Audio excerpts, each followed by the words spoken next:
For it's 1, 2, 3 strikes, you're out at the old ball game.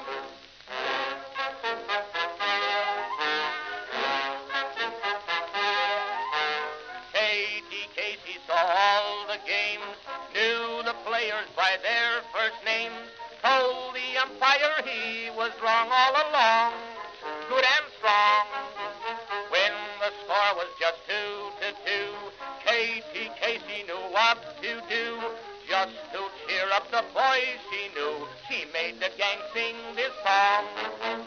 Take me out to the ball game, take me out with the crowd. Buy me some peanuts and cracker jack. I don't care if I never get back. Let me root for the home team. If they don't win, it's a shame. For it's 1, 2, 3 strikes, you're out at the old ball game.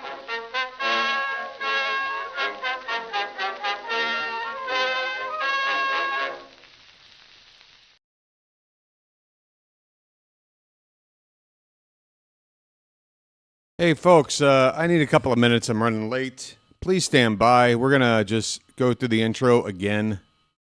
I appreciate it. Here's a little, here's a little sneak peek. Okay, back to this. Be back in a minute, guys. One more take me out to the ball game, all right? Thanks.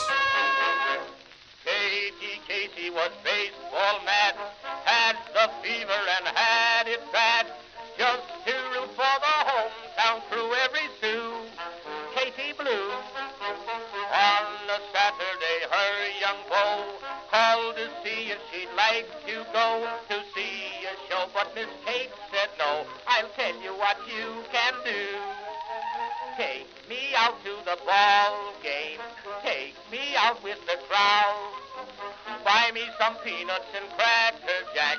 I don't care if I never get back. Let me root for the home team. If they don't win, it's a shame. For it's 1, 2, 3 strikes, you're out at the old ball game.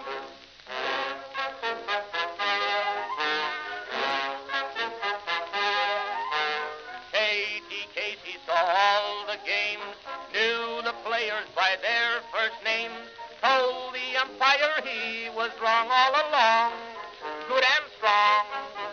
When the score was just 2-2, Casey knew what to do. Just to cheer up the boys she knew, she made the gang sing this song. Take me out to the ball game, take me out with the crowd. Buy me some peanuts and cracker jack. I don't care if I never get back. Let me root for the home team. If they don't win, it's a shame. For it's 1, 2, 3 strikes, you're out at the old ball game.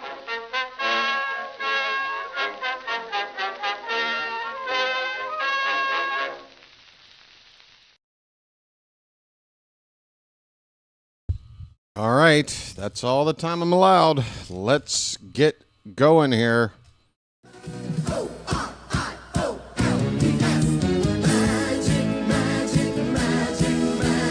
Orioles magic, magic. All right. Greetings. Sort of. Where am I? I'll be with you in just a moment. Folks, it's Sunday afternoon, the first Sunday of 2026 baseball. The Orioles. How you doing, folks? Welcome. The Orioles are playing today, the Minnesota Twins, in the final game of a 3-game series to start the season here at Oriole Park at Camden Yards. The Orioles with a record of 1-1. They dropped Game 2 yesterday. It was an ugly affair. After a lot of positive vibes from opening day, even though our offense was only good enough to scratch across a couple of runs, it was enough to win the game. Craig Albernaz was celebrated by his players with a beer shower. It was good stuff. We had a day off on Friday, and then yesterday afternoon, late afternoon, we laid an egg.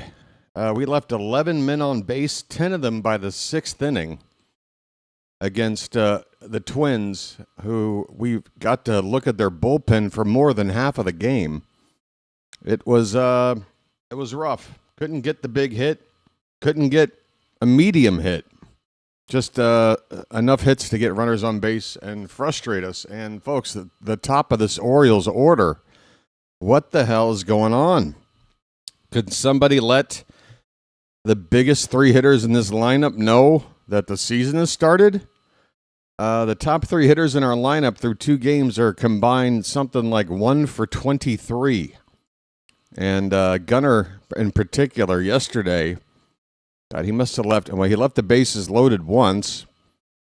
Came up a couple of other times with men on base. Could not produce. Still looking for his first hit. And, so we look to take this series today and hope that yesterday's game was an aberration. Early season rust, something to that effect.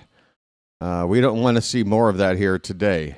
We need to take care of business. It's early in the season. I don't think it's time to panic for any individual result, but this is a series result. We're looking for a series result today, and this is a series we should win. At home playing the Twins.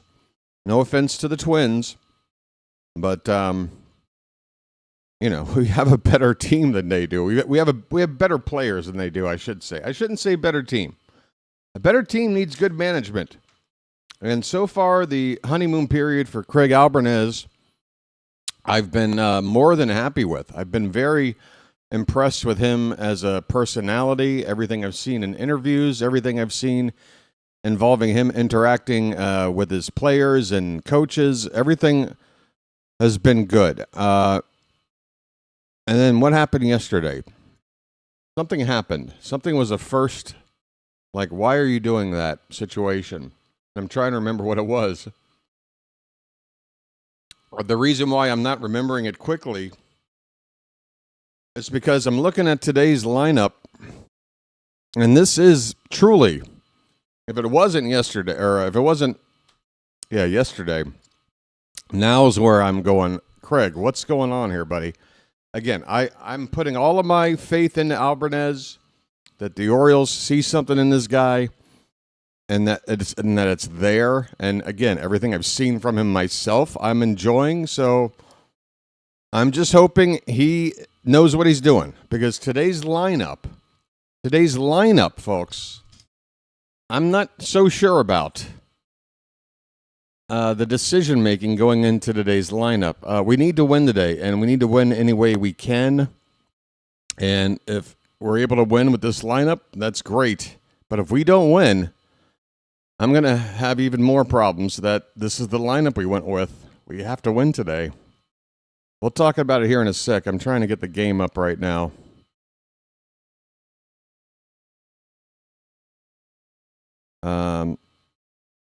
Just several question marks with the lineup here today.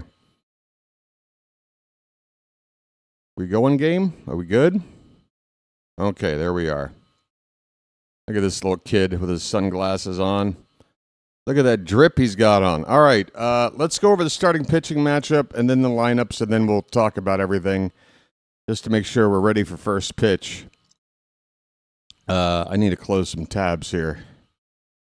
I thought I had more time. The reason why I got on a little bit late is I misjudged the time. I thought for some reason it was 10 minutes until the top of the hour, not 10 minutes till the half hour. I thought I had 30 additional minutes than I did. And I was just casually walking back home with a coffee and some fried rice, thinking I would enjoy the rice. Looks like I'm not going to enjoy the rice. What am I looking for? Oh, the lineups and the pitching matchup. So the pitching matchup today, Shane Baz, folks. Shane Baz is making his Orioles debut today. He's about to throw the first pitch of his Orioles career here in just a couple of minutes. He'll be facing the right-hander for the Twins named Bailey Ober. You've probably seen him around the past couple of years in a couple of starts playing the Twins. Bailey Ober, a right-hander. for Minnesota. The starting lineups for the visiting Twins, leading off and playing first base, Cody Clemens. Byron Buxton will bat second and play center field. Luke Keeschel, as he has all series, will hit third and play second base. Matt Wallner is the cleanup hitter in right field. Josh Bell is the DH. He'll bat fifth. Victor Caratini, who had the day off in Game 2, is back in the lineup doing the catching today. He's hitting sixth. Trevor Larnach in left field batting seventh. Royce Lewis will hit eighth and play third base. And making his first start in for Brooks Lee at shortstop and batting ninth, Tristan Gray. All right, for your home team, needing to win today, Baltimore Orioles. Top three of the order remain the same despite, again, going a combined 1 for 23 through the first two games. Taylor Ward will lead off and play left field. Gunnar Henderson will bat second and play shortstop. Pete Alonso is going to DH today. Not at first base. He's DHing. That's because batting fourth behind him, playing first base today, is Ryan Mountcastle. He's making his first start. Sammy Basayo stays in the lineup and for the first time this season will play behind the plate. He's in the catcher position and in the number 5 spot in this order today. Tyler O'Neill is in there in right field today, hitting sixth. Kobe Mayo has started every game so far. He's at third base, hitting seventh. Dylan Beavers is in center field today. He'll bat eighth, and batting ninth with a 2-hit game yesterday. The only offense really from this lineup yesterday, Jeremiah Jackson will play second base and bat ninth for the Orioles. Temperature today, warmer than yesterday, not as warm as opening day. 57 degrees currently in downtown Baltimore. I'm showing blue skies. So that's good weather to me, upper 50s, blue skies.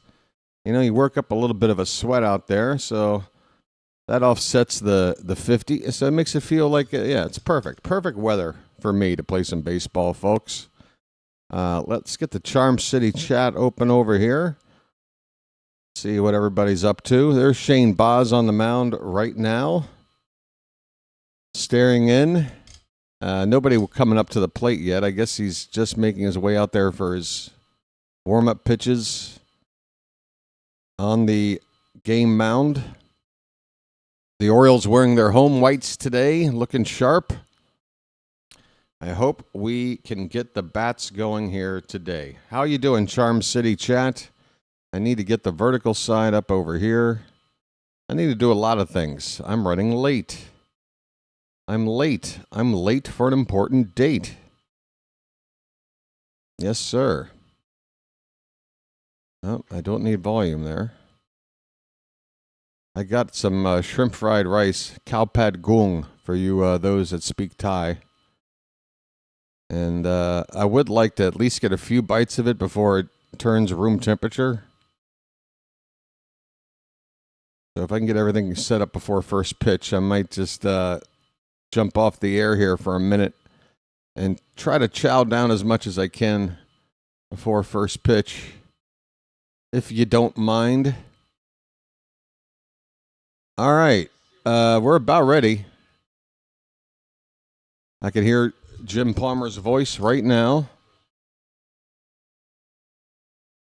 And yeah, folks, I may only have like less than a minute here. I'm going to take myself off camera and shove my face full of rice for as long as I can. Please stand by. Thank you for your patience, folks.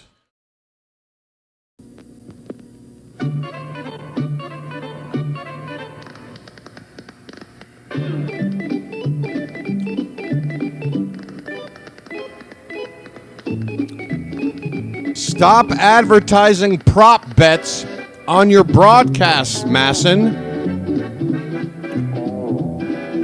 Stop advertising prop bets on your broadcast, Masson. You degenerate network. Stop posting prop bets on your broadcast.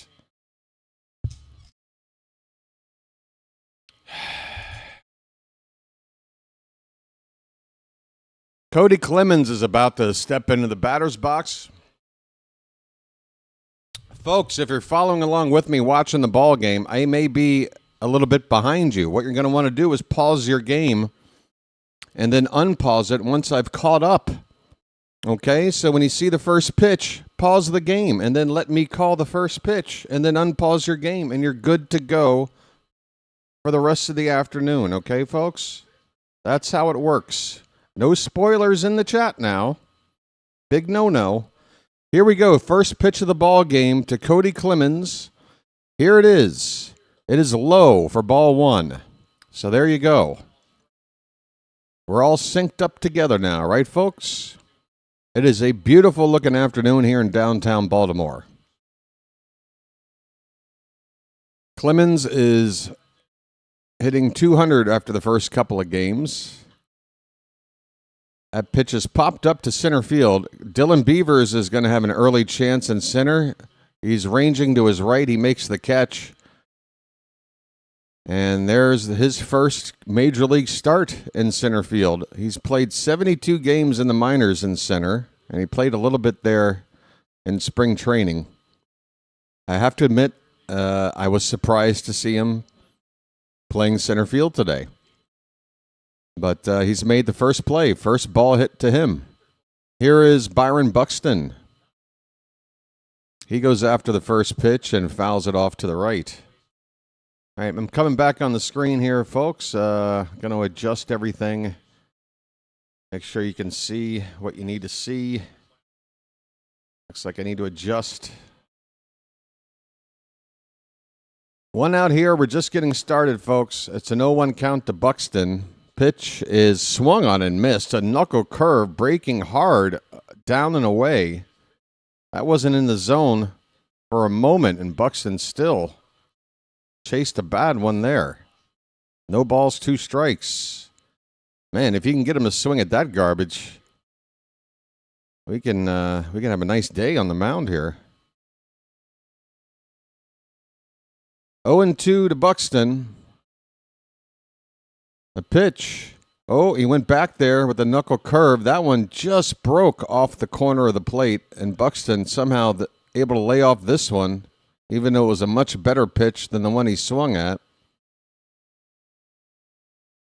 Boz, I feel I can go anywhere right now. 1 ball, 2 strikes. The pitch. Oh, that's a wild one. 98-mile-an-hour fastball. Left his hand a little early. It wound up head high on Buxton for ball 2.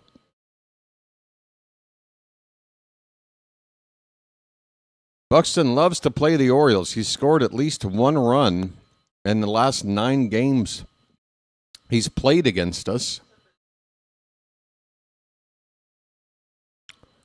But I'm not that surprised with that stat. If I had to pick one guy in their lineup to have that stat, it would be him. There's a 99-mile-an-hour fastball, but it misses a little bit inside. The count is full now on Buxton.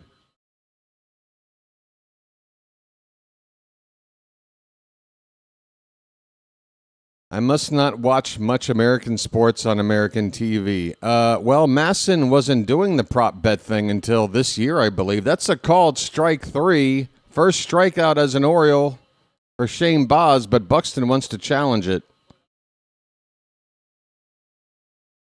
And his challenge will be lost. That pitch clips the top of the zone. See you later.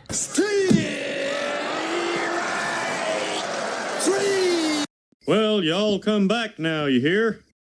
Well, y'all come back now, you hear? Yeah, it's not new for Masson, or it is new for Masson this year to advertise prop bets on their broadcast.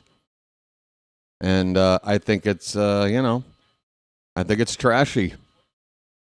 I've got an opinion and a channel. This pitch is popped up. First pitch to Luke Keeschel is a can of corn to right field. O'Neill makes the catch, and this inning is over. All right, Shane Boz's first inning. We make the Twins give up one of their challenges on the ABS system. We get a strikeout of Buxton. Good stuff. We go to the bottom of the first. It's the Twins nothing, and the Orioles coming up. I'm going to go eat some more rice. See you later.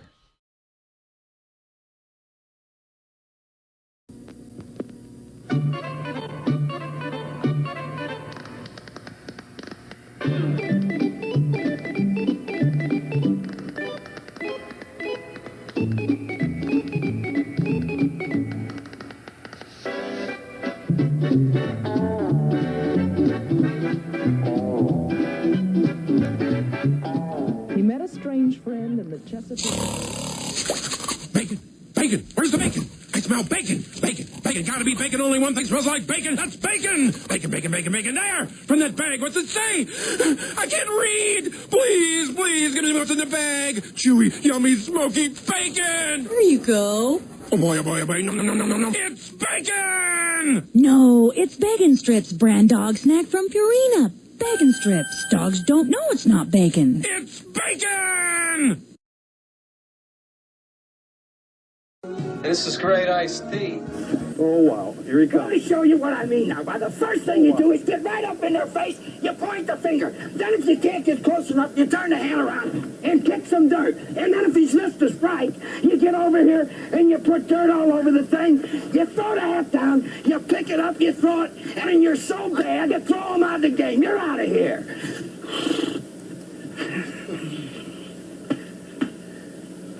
That's the way a major league manager should. I learned something, buddy boy. All right. Baltimore, you are seeing history being made today. Taylor?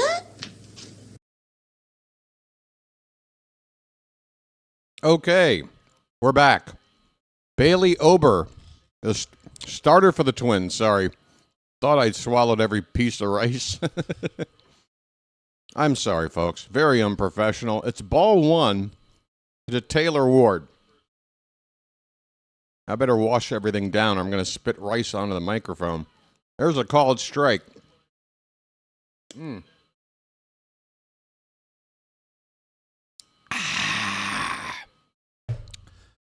Lovely. 1-1 to Taylor Ward. Here's a ground ball. Third base. Picked up by Lewis. He straightens up, throws him out. Taylor Ward remains hitless as an Oriole into Game 3. I thought if the Orioles were going to make one change at all, it would be to the top part of the order with the three guys going 1 for 23. And my guess was maybe put Adley in the leadoff spot today. He looked pretty good opening day, had a couple of hits, including a double. I think he went hitless yesterday, but he wasn't struggling the way Ward, Gunnar, or Alonso had. Here comes Gunnar, folks. First pitch is ball one. His name's Gunnar, and he's dating my mom. And a swing and a miss on a changeup, low and away. 1-1. Yeah, but instead, Rutschman not only doesn't hit in the top part of the order, he's not in the lineup at all. I was expecting him to DH today with Basayo getting his first start behind the plate. Henderson chases a changeup about 3-4 inches outside and fouls it off. It's a count of 1-2. 1 out, nobody on. We're in the bottom of the first. No score. So, yeah, a few things about the lineup today that surprised me. One was the lack of Adley Rutschman.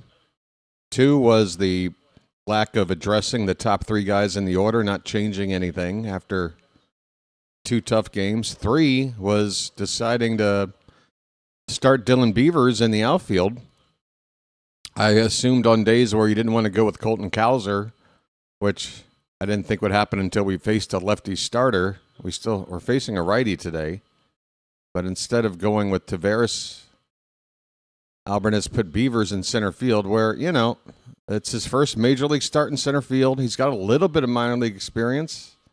But from what little I saw him playing in center in spring training, I wasn't exactly impressed. I thought he needed a little more work out there. 2-2 the count on Gunnar. That pitch is a slider in there. Called strike 3. Gunnar strikes out. And man, has his season started forgettably. And I guess the other big thing about today's lineup is, we're facing a right-handed starter, and we've only got 3 left-handed bats in there. You took Cowser out. You moved Beavers over. You took Adley out. We only have 3 lefty bats in this lineup today when we got plenty of options. It's 1-0 on Alonso, the pitch. And that is inside 2-0. Now, if it were a case of, the right-handed bats are hotter and we're not going to look at matchups, we just want to go with the hottest bat. Well, again, Adley had a 2-hit game on opening day. Feel like he should be in this lineup. 2-0 pitch to Alonso. He goes after it. It's in the zone, but he's only able to get a piece of it, foul it away. The count is 2-1 on the polar bear. A polar bear stirs. A polar bear stirs. Yep, a Daniel Johnston shirt. You have good taste too, Paul, for recognizing. 2-1 pitch is inside. The count is 3 balls and a strike. Hey, Paul, stick around and I might sing a Daniel Johnston song for you, all right? I've been known to carry a tune or two. We got a nice count for Alonso, the 3-1. Whoa, it's over his head. He has to duck to get out of the way. Alonso will reach on a walk. What kind of pitch was that? Polar bears are, they're an endangered species. Be careful. Protect our polar bear. Take your base there, Pete. I'm walking here. I'm walking here. All right. Ryan Mountcastle. Oh, yeah. One more thing about the lineup today. Mountie pops one up behind the plate. Out of play foul. 0-1. Mountie's had one at bat. He came in to pinch hit yesterday and got a hit. So he's batting 1,000 for now. Looks good on paper. 0-1 pitch. There's a breaking ball in there for a strike. 0-2. Yeah, Mountcastle, I'm rooting for him. If Alvarez wins this game today with this lineup, I can't really criticize, but Mountcastle facing a right-hander and batting 4th in the lineup isn't really, to me, the best use of Mountcastle. I mean, he's hitting directly behind Alonso. And as soon as I saw the lineup, I said, well, why would anybody want to pitch to Alonso if you got Mountcastle hitting after? And, Pete has been up once and he's been walked once. If you're going to use Mountcastle to protect Pete in the lineup against a right-hander, I hope he produces. I don't think it makes a whole lot of statistical sense. Here's a ground ball rolled over by Mountie to third. Lewis across the diamond in time, and the inning is over. Alonso gets a walk. Mountcastle gets a chance. It's a ground ball, and the inning is over. The Orioles leave 1. We go to the second inning, no score. All right. How sad is it then if I like listening to you more than watching porn? Okay. I guess that's sad, but BookDoc, I mean, dude, keep your bits and pieces in order, man. You can't be watching that stuff all day. Like, set aside 15 minutes, half an hour. And you got plenty of time to enjoy me and a lot of other things that don't involve, flogging the bishop, spanking the monkey, spanking the money, flogging the dolphin, or whatever it is. You got plenty of other things to do. Can you do both? No, you're not allowed. You are not allowed to play with yourself while watching me call a baseball game. I'm sorry. That's the last time we'll talk about it. I don't want the visual. Even though I don't know what any of you look like, I can imagine. I'm just imagining a standard Baltimore person right now jacking off. And yeah, I don't like it. Okay? We're moving on.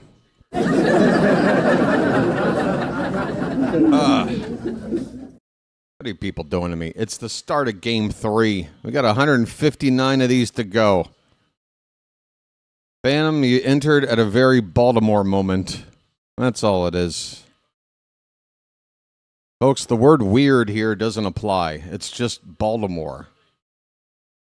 Hey, folks, we got nearly 100 people here, and the likes are only in the 30s. What do you say we get to work on that? We're in the second inning. Matt Wallner leading off for the Twins. Cleanup hitter today looks at a called strike from Boz at 96. Low and in on the zone. Wallner, 22 bombs last season, only 40 RBI. Swung on, fouled off to the right. A good cutter from Boz. That started on the inside corner and then handcuffed Wallner, who could only foul it off. It's 0-2.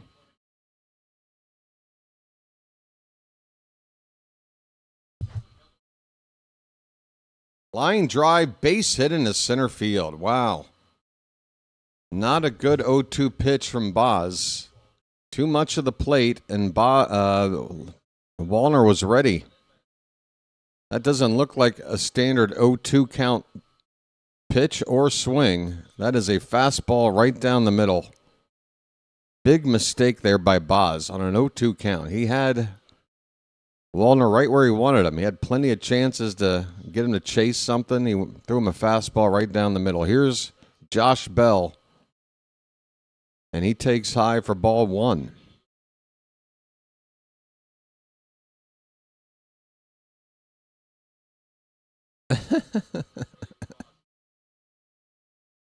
Yeah, it won't be bye-bye birdie, Joseph. I think I need a different call for that. That pitch is low. 2-0 on Bell.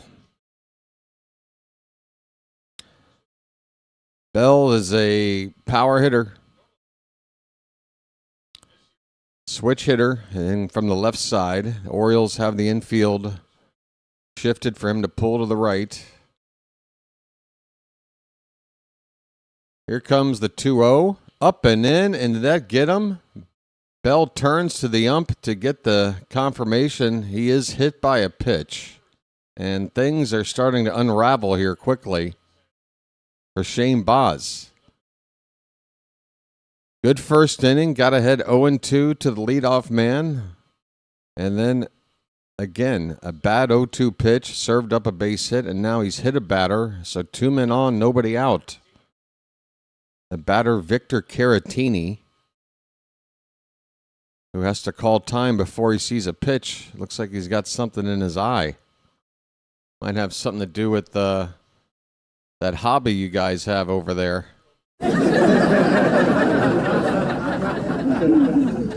Looks like maybe the batter got multiple migsed. First pitch breaking ball is in there for a called strike to Caratini.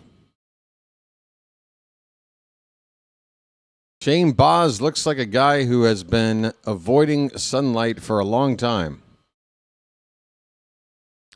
Pitch. Line drive, base hit in the left. Charged by Ward. Stop sign put up at third base. The Twins have the bases loaded and nobody out. Oh no. Oh no. Sammy Basayo is out with his arm on the shoulder of Boz. I hope the 21-year-old kid has the right things to say right now. This battery today, not exactly a whole lot of experience between these two, both playing with each other or just in general. Basayo's still so young. I worry about his ability to handle a staff behind the plate at this young of an age. Trevor Larnach is in the box, left-handed batter, bases loaded, nobody out. Hold your breath. First pitch is up and away, ball one.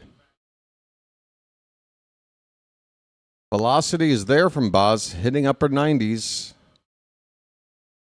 Command is a different story right now.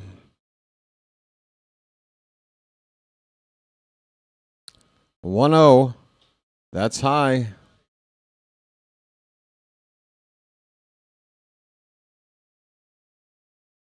We are on the brink of giving up some runs here. Boz needs to figure it out in a hurry. The 2-0 pitch. We get a strike there. Outer half of the plate. Crowd is trying to help Boz out with a chant of "Let's go O's." The crowd isn't really picking up on it. Only a handful of people. We need more, folks. We need some help. The pitch. That breaks inside, ball 3. Bases loaded, nobody out, and a 3-1 count. And I think a lot of Oriole fans right now are about to say, why did we give this guy a 5-year deal? The pitch. Swung on, hit on the ground. A second, stopped by Jeremiah, but he has no play. He couldn't stop it cleanly. The ball squirted into the outfield a few feet. No time to get the batter or anybody else. A run will come in to score. The bases will remain loaded. It is 1-0 Twins here in the top of the second inning. Boz got what he wanted right there. A ground ball not hit hard on the infield. A chance to maybe get a play at the plate or turn 2, but we couldn't get anything. Tough break. And we got to figure something out here quick. Speaking of figure out quick, what's going on with my stream here? I'm going to have to hurry up and refresh. I hope I don't miss the next pitch. Sorry, folks, if I do.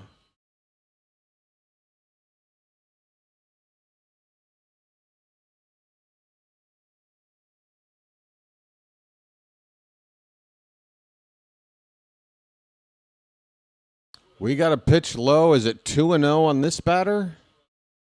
2-0 on Royce Lewis. Good grief. Next pitch.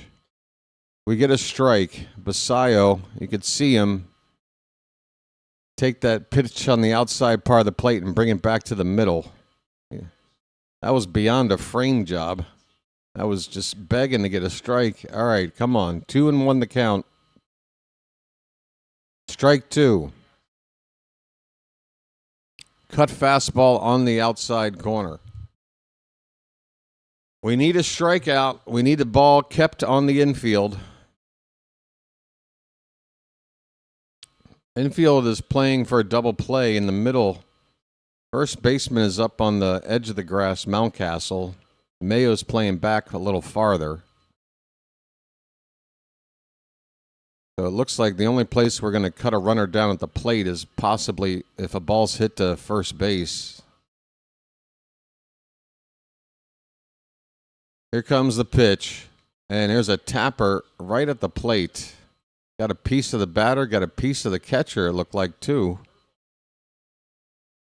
I don't know what happened to Masson's scoreboard, but it's gone. I'm going to have to keep track of balls and strikes in my head, and I'm not good at that.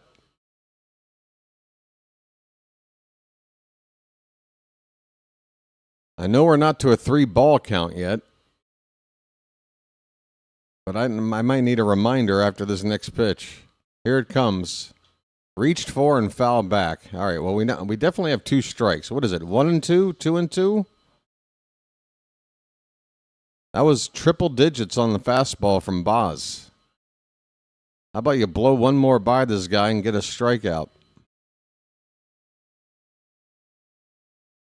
Bases loaded, a run already in. The pitch. Swing and a miss. Okay.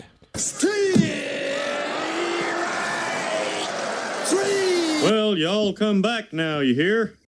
Well, y'all come back now, you hear? Is that the first out of the inning? Masson, where is your scoreboard, brah?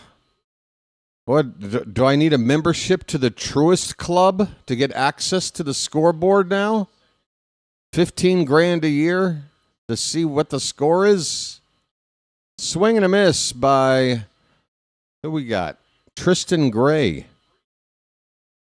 Gray appearing in his first game of the season. The bases loaded, 1 out, and now we want a ground ball to get out of the inning. Pitch.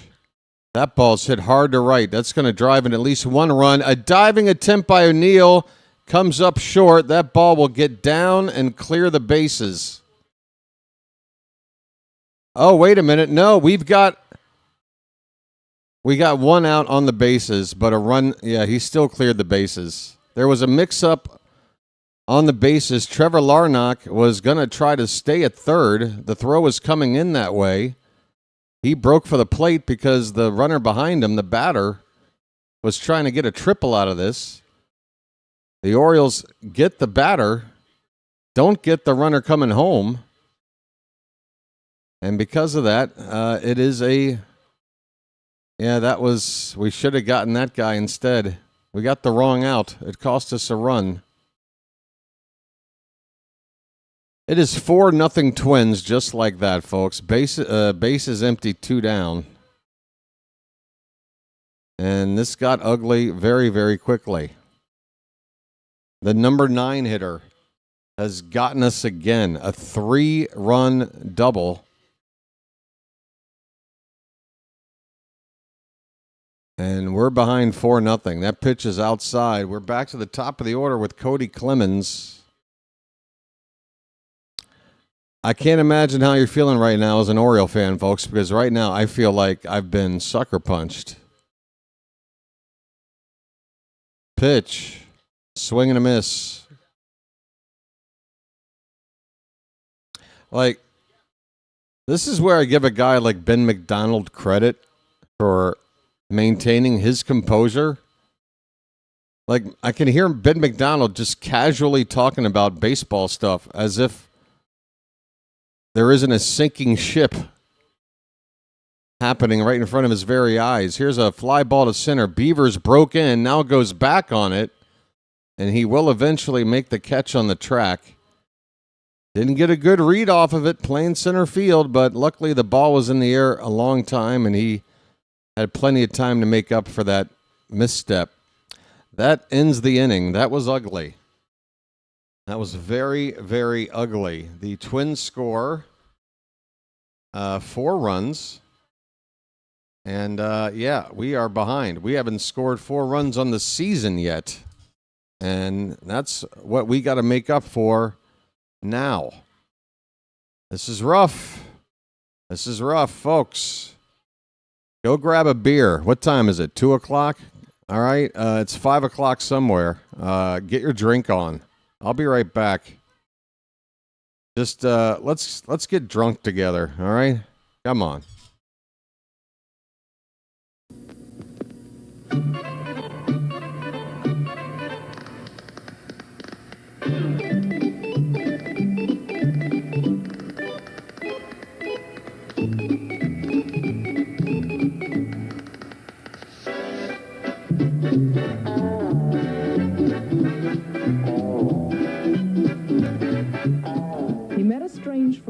Chesapeake Bay when That's right!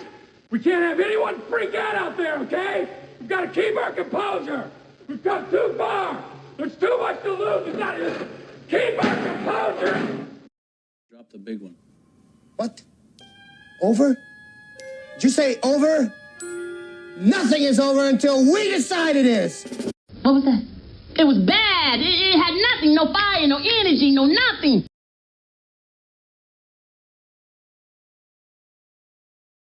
Ante up and kick in like men. Like men! Ante up and kick in like men. Like men!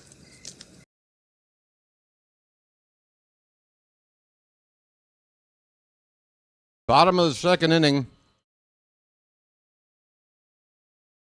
First pitch to Basayo is well outside for ball 1. Sammy's up, folks.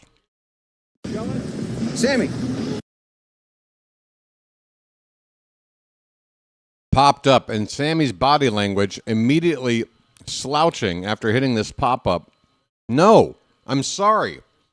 This is what Gunnar, this is why I don't, we got to talk about this. Where's the button? Sammy, you're too young. I don't want to see that body language after hitting a pop-up. There's a lot of game left. You're acting like, this is what Gunnar did yesterday, and it felt like it was affecting the whole team. O'Neill pops up a first pitch on the infield, foul ground, first base. He's going to make an out. Clemens makes the catch near the first base coach box. 2 away. Yesterday, Gunnar came up in some big spots and he didn't produce. But what did he do? He threw a fit. He threw a tantrum. He was throwing crap around in the dugout. And folks, it's game 2 of the season. It's bad form for Gunnar. I just don't think it has a positive effect on him, but more importantly, to the rest of the team. Kobe Mayo is up. Just get it all on there. Just spread it out. You know, when Gunnar reacts like he does and doesn't produce in a spot, it's as if he's saying to the rest of the team, well, guys, I couldn't get it done, so we're screwed. Like nobody else could maybe, you know, get her done. It's got to be up to you, Gunnar. All or nothing with you. Pitch in the dirt to Mayo. Masson still has no scoreboard up. But, yeah, stop slouching. We're just getting started.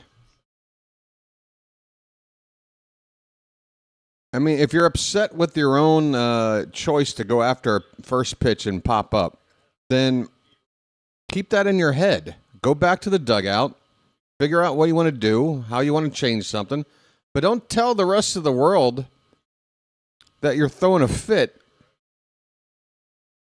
It's just not good. It's not helping.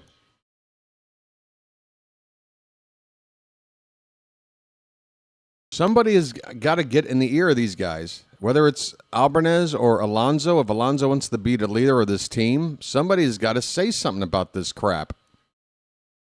I think Kobe Mayo had to go get a new bat. We got a bit of a delay here.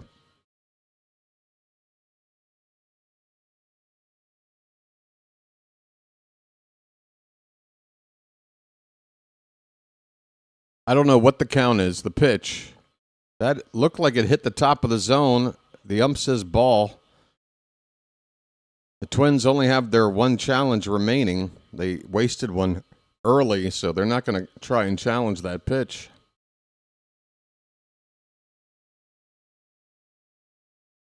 Dan Duquette? No. That's a long time ago. The pitch. Hit on the ground. Pretty hard, but right to the third baseman, Lewis, and Mayo will be thrown out. They have That'll do certainly it. done their job on the defensive end thus far. Quiet, you. We go on to the third inning. Hidalgo For God's forcing it up sakes. and in. You faked me out. You faked me out. I thought you were done. We go to the third inning. The Twins lead this one 4-0. We don't have a hit yet. We don't have a base runner yet. They have 4 runs. This is ugly. Sid Thrift. Yeah. It's Roland Heeman. Roland Heeman is the GM right now. Folks, I got more rice to eat. Rice, baby. I guess we might be having some fun today. I don't know. When I say fun, I mean we're losing, so let's make some fun out of it, kind of fun. I'll be right back. Don't you goo anywhere. Especially you, Book Doc. You're always gooing.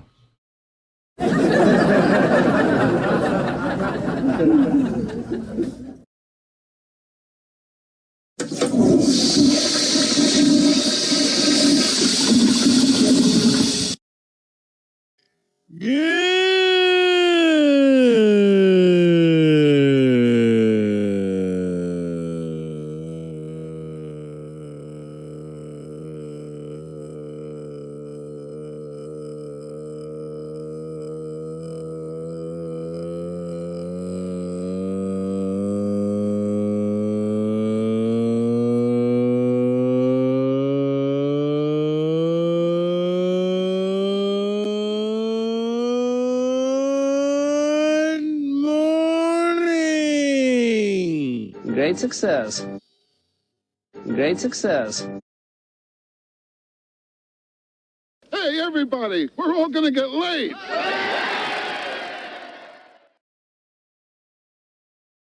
First pitch is called a strike. That was outside to Buxton. Buxton looks like he wanted a challenge, but again, the Twins are down to just 1.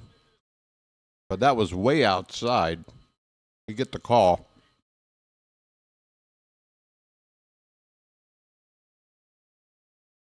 This is fouled away. It's 0-2 on Buxton. Begin the top of the third inning, I'm sorry. That's good. That's one more additional inning to come back.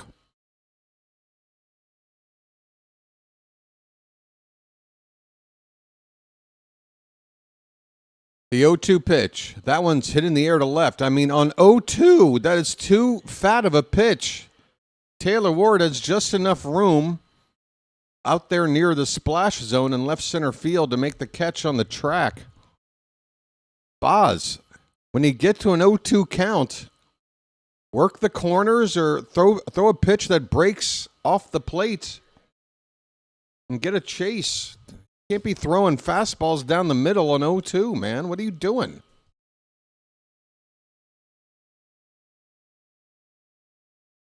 Here's Luke Keishel. And he fouls off the first pitch. I mean, this is basic stuff. Hey, George. George with his golden binoculars. Celebrating 18 months. 18 months, folks. Is that a record for the channel? Is George our oldest Magic member? And I say old in a positive way, you know. Our most esteemed. Is that better?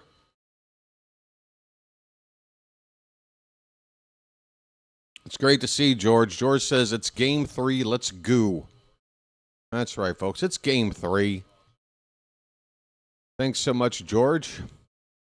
Message for you, son. And I want to thank you very much for that. I really do. Yeah, where's Chilo at? Chilo, are you ready to jump ship yet? Is Chilo ready to abandon ship? I have already forgotten the count on Keyshaw. I think it's like 1 and 2. Here's a little dribbler up the third base line. Mayo will watch it roll into foul territory. If it did not roll foul, that would have been an infield hit.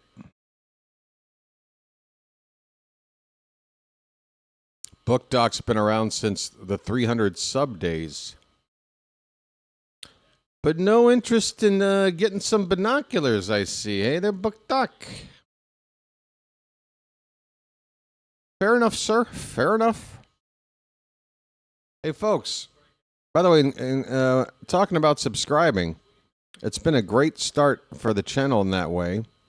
I hope the Orioles can turn things around quickly, because if they don't, I have a feeling the channel growth is going to be impacted negatively, and we're off to a nice start. So I've got twice as much reason to root this team on.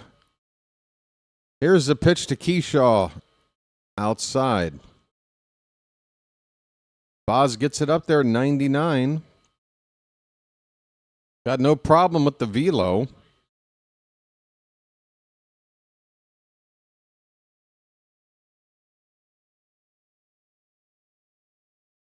Pitch bounces away from Basayo. Luckily, nobody's on base. And what do you got? A count of 3-2 now. I can hear Kevin Brown apologizing for the lack of a scoreboard on the Masson's screen. So you got a giant new scoreboard on the field and no scoreboard on the TV. Here's a pop-up to right center. O'Neill will come in and make the catch in right field for the second out. Chilo says, I'm not jumping ship, but even if it's early in the season, we make a lot of changes in players and coaches and seeing the same Orioles as last season. I don't think we've seen the same. I mean, first of all, we have to admit, we won the first game in ways that we weren't playing last season. That base running, that Sammy going first to third, that O'Neill tagging up from first and getting in the scoring position on that fly ball, which allowed Blaze to drive him in with 2 down, which wound up being the winning run. That didn't happen last year. So we saw in the first game evidence of something new, something better than last year. So there's my counter argument to your point. It's not the same team. we're going to have to figure out what's going on with the bats. Whether it's a coaching thing or something else, it needs to get figured out quickly. What do we got a count of right here? We've got a count. We have a count on Matt Wallner here. Pitch. That's a called strike. Oh, wow. Is anybody's Masson game glitching like crazy right now? Like now it looks like the feed is actually glitching. Like there's a cable loose somewhere. Foul back by Wallner. Well, we definitely have 2 strikes on him.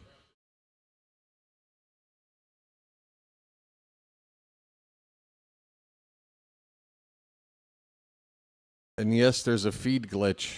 All right, so now the count is full with that last strike. Oh, the scoreboard's And back. Heckel took advantage. And also, shut up. Full count, 2 out. Boz is up to 50 pitches here in the third, and that's a swing and a miss on a knuckle curve that landed right down the heart of the plate. Strikeout for Boz to win the inning. Well, y'all come back now, you hear? Now, look, if Boz winds up going like 5 innings with the 1 blemish, the 4-run inning, I'm not going to sit here and read too much into this first start by him. But, I mean, there's one thing that he has to fix immediately, and that is, again, 2 strikes, especially 0-2. Don't throw a pitch in the middle of the plate, ever. I mean, batters are predisposed to protect, and they're starting their vision looking dead center. If you're going to throw it there, they don't have to make any adjustment. They're already in swing mode.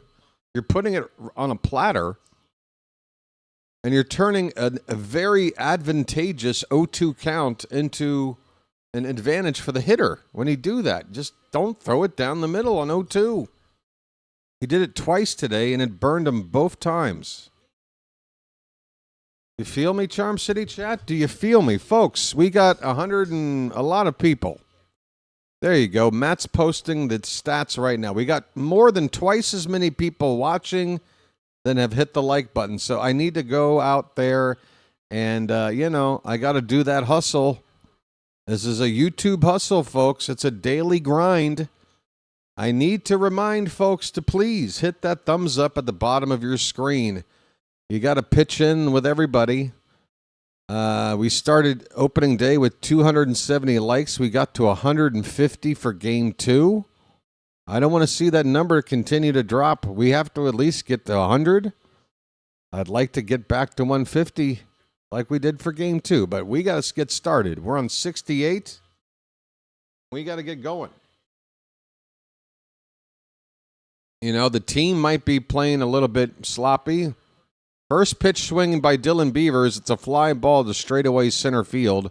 Right to Byron Buxton. Beavers is gone on 1 pitch before I could even hit a button. Nice beaver.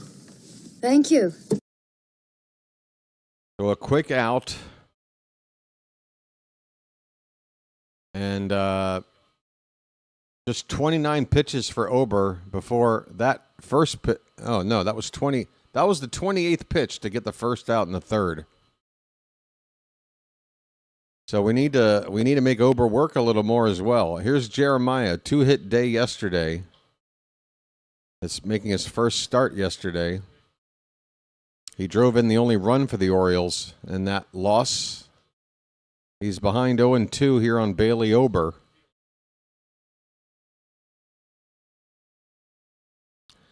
Here comes we're giving up with 97.5% of the season to go.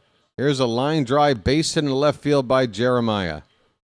A 1-out single. Jeremiah begins his season 3 for 5. Jeremiah was the bullfrog. The only one that can hit. God, you guys. Folks, it's not a 4-game season, okay? If it were, you'd all be right on point. Taylor Ward, first pitch is high for ball one. Now, look, is there a reason to be concerned? Yes. Is there a reason to think that this is going to be the norm all season? No. And I think you guys know that. So stop being attracted to pessimism. And let's just try to see this team turn things around. Here's a ground ball to third. Lewis goes to second for one. Over to first. It's late. Ward will hit into a fielder's choice. There's two down. He takes over for Beavers at first. Takes over for Jeremiah at first. And Ward continues his career as an Oriole without a hit. The problem is it's too early to make that assessment, Orioles fan. That's what I'm saying. Did Gunnar go hitless last year? No, it's not the same. You want it to make it easy.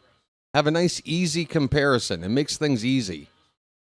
Here's a pop-up on the infield by Gunnar. How about this? I think right now, offensively, we look worse than last year. How about that? If we want to just talk about in a vacuum right now, with this tiny sample size, I'd say we look worse than last year. But am I going to sit here and assume that this is what it's going to look like for the next 6 months? No. No, it's way too early. Again, you guys might wind up being right, and then you can get back to me and go, see, I told you so, BW. But you would only be just guessing correctly. There's not enough information to be making these calls. How is that? We saw this nonsense second half of 24 and all of last year. Okay, Orioles fan. Okay, I got you. I try to help you to maybe, have a little bit of optimism, considering how early it is. But if you want to feel that way, I'm not going to stop you. Feel that way. You got 6 months and change to feel just like this. I don't think you're going to enjoy it. I kind of feel bad with your mindset being like that now. It's going to be a long season for you, man. But whatever you got to do, you got to do. That's fine. I'm going to enjoy a lucky. That's what I'm going to do. If I could only find my lighter. I've got my emergency lighter. Oh, boy. Yeah, everybody's pissed. Everybody's down. Look, I'm not happy with this. You think I'm happy with this? I can't even get my cigarette lit. Josh Bell is up to begin the top of the fourth inning. First pitch swinging, pops it up. It'll get out of play on the left side.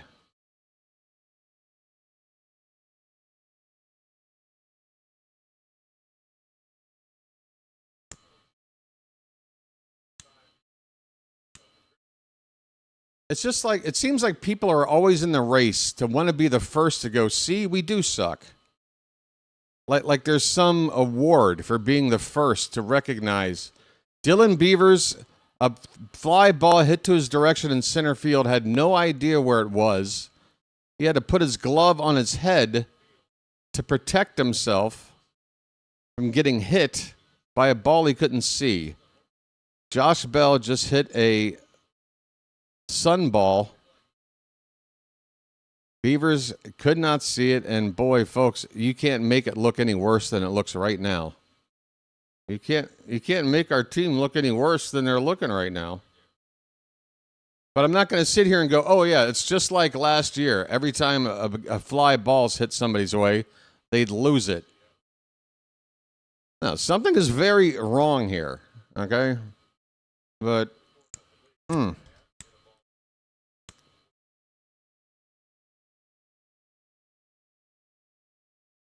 Runner at second, nobody out for Victor Caratini. Swing and a miss. 1 ball and 1 strike.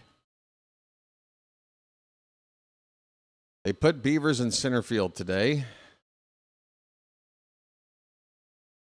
I don't see how a play like that is any different than if he's playing in right field. Either you can see the ball or you can't see the ball.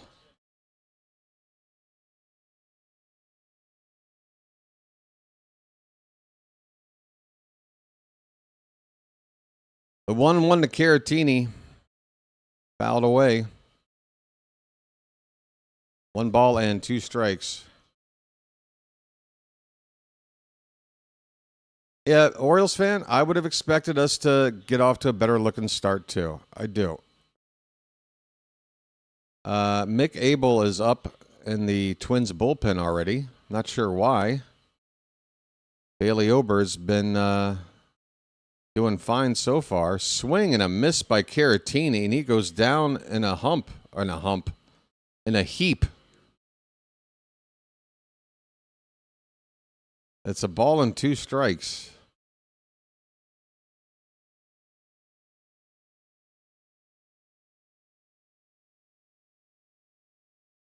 Oh, Caratini. That was a tough foul ball looked like off his shin. You could see him wince before that ball was even out of the picture after he fouled it off himself. It's 1-2. Runner at second, nobody out. Top of the 4th. Twins lead it 4-0. 3 of those runs coming on one swing. A base clearing double by Tristan Gray. 1-2 in on the hands. A little squibber to third. Mayo gets a tag on Bell. Throws to first in time. Kobe Mayo is really impressing me at third base. How about this double play ball? Untraditional double play. Bell, the runner at second, breaking for third on contact. Mayo able to tag him out and then get the throw off to first base for the double play. Folks, there's a little something.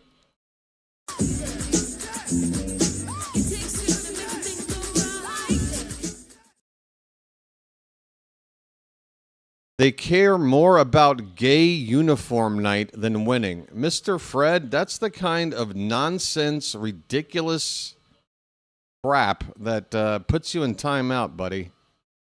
What the hell are you talking about, dude? No, I'm not tolerating that. Okay?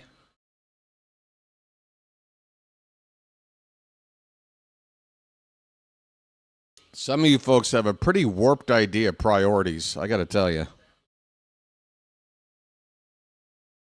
Trevor Larnach is up, 2 down, nobody on. He's 1 for 1. First pitch is in there for a strike. Folks, it was nothing but like peace, love, flowers on opening day. I mean, we didn't have any animosity in the chat. Everybody was chill, even though the offense wasn't really doing much. Here's a check swing, and Larnach went around. The count is 0-2. And here we are, the weekend. We didn't even get through the first weekend. And folks are going nuts. Not easy being a leader of a community. 0-2 pitch. Fouled away. We'll do it again. I can't afford... Look, you guys can... Again, everybody can choose to feel however they want. I can't force you to feel any differently. But you have to understand that I can't join you in the way you feel. If I'm announcing. Imagine if I just treated announcing like everything was over after 2 games. This ball's hit down the left field line. It's going to get down for extra bases. Larnach has a 2-out double. Ball hit down the left field line. So you guys got to understand that. I have to maintain a certain level of composure, okay?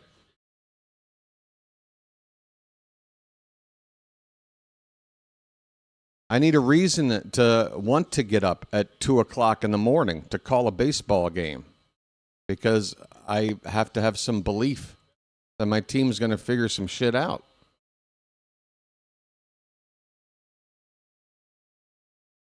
Here's Royce Lewis. He's 0 for 1. First pitch to him is outside.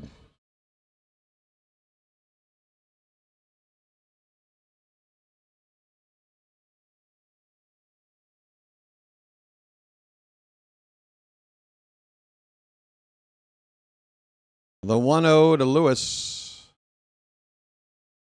Up and away. Oz falls behind 2-0. I think we all feel this way due to what we saw last year and a half. Boz gets his cash and goes out and gets lit up. I mean, he got lit up in one inning. I know he doesn't look good right now. 2-0 pitch is a called strike. It's just, again, folks, if you're about instant results and if you want to put a lot of emphasis on such a small amount of gameplay, then I think the NFL is the right sport for you guys. It's one game a week. If you lose, you can spend an entire week focusing on why you lost, what went wrong. This is baseball. If you're going to carry over that mentality into the next day, then this season is going to be lost. You got to wipe the slate clean. You got to address the problems, which I hope is happening. That much I can't know. Here's a ground ball to short. Gunner will pick it. Off-balance throw is there to first in time, and the inning is over. No runs for the Twins here. A man is left. A double by Larnach. He's stranded. We go to the bottom of the fourth. The Twins lead this one 4-0. You see that, folks? Boz has cut his ERA from 18 down to 9. Come on. Oh, look, it's folks. Perfect timing, everybody. It's Alexa. Hi, Alexa. How are you today? Everybody, say hi to Alexa. Yes. Folks, if you thought things were feeling a little bit, tense before, just wait till we get going now. Oh, I'm doing great, Alexa. I'm doing great. Do you know why? Because I know that you're Doug, Alexa. I know that you are Doug. So how about them apples? And I'm so happy to have you back because this is going to be your final appearance. Do you have anything you want to say, Alexa? As Doug? While you're here? Or do you want to leave quietly?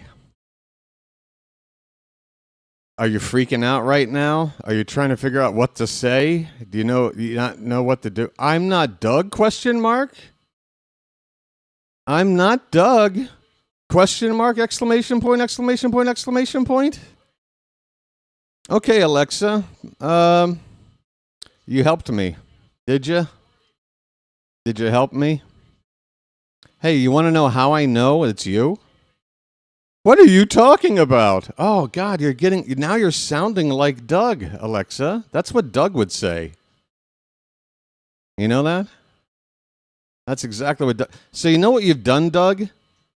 You took on the persona of Alexa. Your idea was, okay, I'll play the long con. I'll pretend to be somebody that's not a dickhead right off the top of the bat. I'll get in BW's good graces. But then I'll start to mess with him a little bit. Base hit for Alonso. Into right center field. The Orioles have their first hit of the day? Second hit of the day. All right. Alonso's on to lead off the bottom of the fourth. His second hit is an Oriole. That was 108 off the bat for Pete. Hey, stick around, Alexa. You're good luck. A polar bear stirs.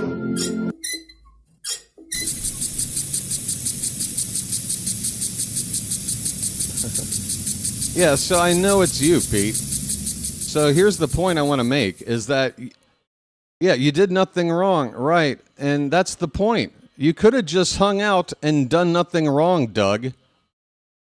But you gave yourself away yesterday. You gave yourself away. 1-0 pitch to Ryan Mountcastle is fouled back.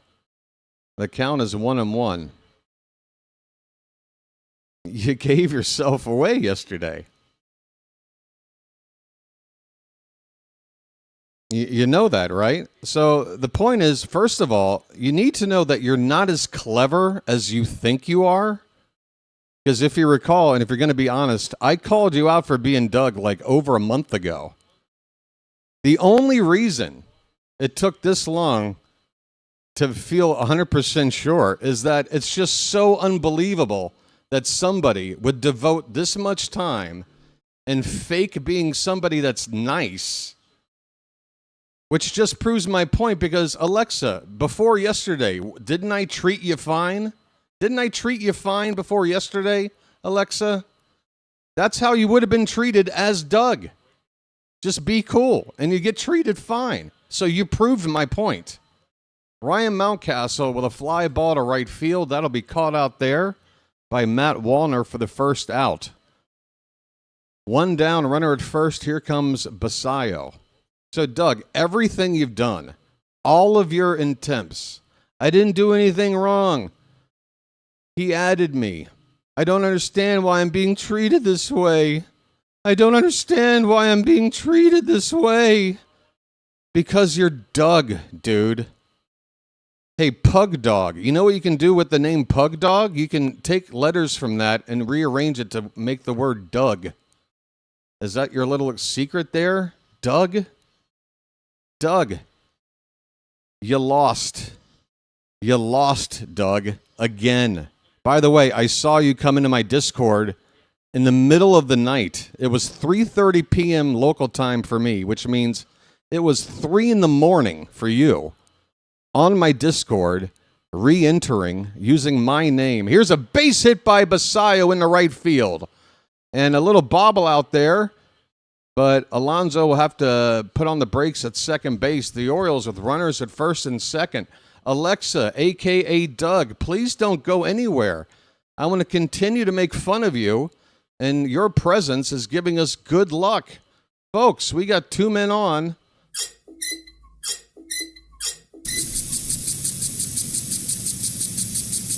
You lost, Doug. You lost. Sorry. I don't know what you're talking about. I'm a victim. Doug, you lost. You gave yourself away yesterday, pal. You gave yourself away. You're not good at this. Sorry. Here's Tyler O'Neill, folks. We're going to lock in on some baseball for now. Ahoy there! Anybody home? We are starting a rally. Let's go.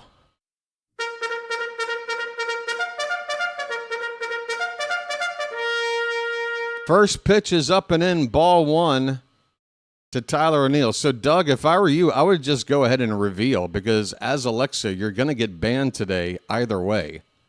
So, if you want to throw a counterpunch, now's the time. 1-0 pitch. Up and in, ball 2. Come on, Tyler.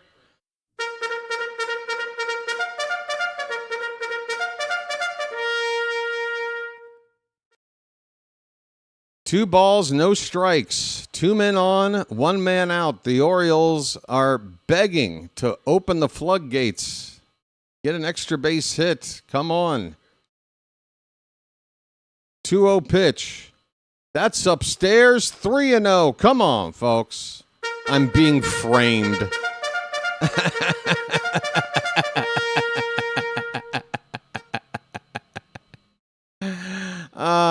Poor Doug. It's got to suck, dude. It is ridiculous. Well, if it's so ridiculous, why are you still here? Wouldn't you just leave in disgust? Wouldn't you go, I can't believe this. I'm offended. I'm leaving now. But no, you're not leaving, are you? Because you're Doug. 3 balls and 1 strike. 2 on and 1 out. Yeah, Doug, you see how it doesn't work? Because a normal person, not Doug, would just leave, offended by all the accusations and insults. But you're hanging in there because you crave attention. Because you love my channel. Right. Crushed by O'Neal. Stay fair. Get up. Get out. Gone. Bye, birdie. The first home run of the year is an Earl Weaver special from Popeye. We're back to within a run. It's 4-3.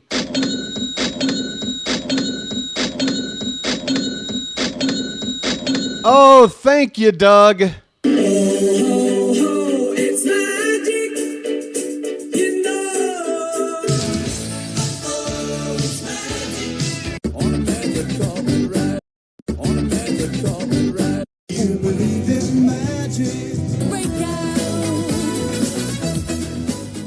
All right, 3 runs back in a hurry. 4-3. We're in the bottom of the 4th. Kobe Mayo takes the called strike. Folks, welcome back. Just get it all on there. Just spread it out. Just spread it out. Doug, everybody's laughing at you. Here's a ground ball to first. It'll be picked up and underhanded to the pitcher covering the bag. Mayo retired on a 1-3 putout. 2 down in the inning. I'm being discriminated against.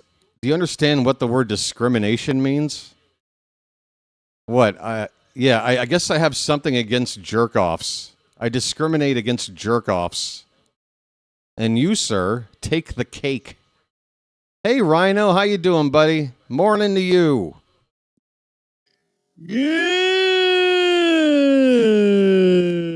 You have to say it 318 more times, Alexa. Say it 318 more times, and then I'll believe you, okay? Get started. Twins challenge what was called a ball, and it is a strike. So that'll overturn this first pitch from ball 1 to strike 1 to Dylan Beavers. Folks, show me your Beavers right now. Nice beaver. Thank you. 0-1 pitch, low and in, a changeup, 1 ball, 1 strike. Nice beaver. Thank you. Folks, Rising Rhino is here. If you haven't found his channel already, please do. Look it up. If you can click on his name and get to his channel that way, go and subscribe, or at least, plan to check out his channel sometime. He covers a lot of sports, a lot of football. The count is 2-1 on Beavers. The pitch outside, 3-1. A 3-run homer in the inning off of the bat of Tyler O'Neill. We're back to within a run. Yeah, 4K on the way, Rhino. 4K on the way. Although we'll have to subtract 1 because Alexa's about to go bye-bye. Alexa, do you got anything left you want to say, or do you want to defend yourself as Doug, or are you just going to go down quietly as your what do you call it? Your doppelganger? Beavers pops up a 3-2 pitch out of play. We'll do it again. You're innocent. Okay. Would you like to have a trial? Would you like to have a fair trial, Alexa? All right, let's get a jury of people. I'm banning an innocent subscriber, am I? Here's a ground ball to third base. Lewis over to first. A very strong throw. Gets there in time, and the inning is over. But the Orioles, one big swing has provided as much offense as the team saw in the first 2 games. A 3-run homer to left. Off the bat of Tyler O'Neill, we're back in the ball game. At the end of 4, the Twins are ahead 4-3. All right. All right, I'll tell you what. Let's have a jury. Let's have a jury of our peers. I'm starting a poll. Is Alexa actually Doug? Okay? There you go. Yes or no? We'll just let the jury decide, okay? So we've got ourselves a fair trial for you, Alexa. Fair trial. Oh, gee. A jury of impartial people. You won't find a more impartial jury than the Charm City Chat, Alexa. We're all about, doing what's right. Oh, no. It would appear you're losing this poll here right now, Alexa. I'm a little worried for you. Daniel asks, who cares? I guess I do, Daniel, because I'm running the show. I'm sorry, it's a commercial break right now. Would you like me to do play-by-play of the commercial that's on? This is something that's been going on with my channel for about 7 months now, Daniel. I'm trying to take care of it now. Hang in there. You'll be okay. Alexa, I'm sorry to tell you, but it looks like your trial is not going the way you'd hoped. It's starting to look... Okay, John cares. Yeah, Alexa, gosh. Not looking good. In order to be convicted... No, in order for you not to get the chair, okay? Yeah, we won't give you the death penalty. You're just going to get banned. Are you going to appeal? Why? Why do you want to appeal? Why do you want so badly to be here? Swing and a miss by Tristan Gray. The count is 0-2 to the leadoff man. We're in the top of the fifth. Shane Boz's next pitch will be number 70 on the day. Gray hit that base-clearing 3-run double his last time up. And that is currently why the Twins are winning this one.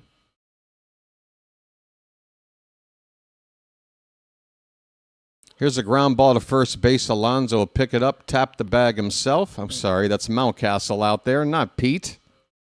Pete's DHing today. Mountie making the play on defense. First out here in the top of the fifth.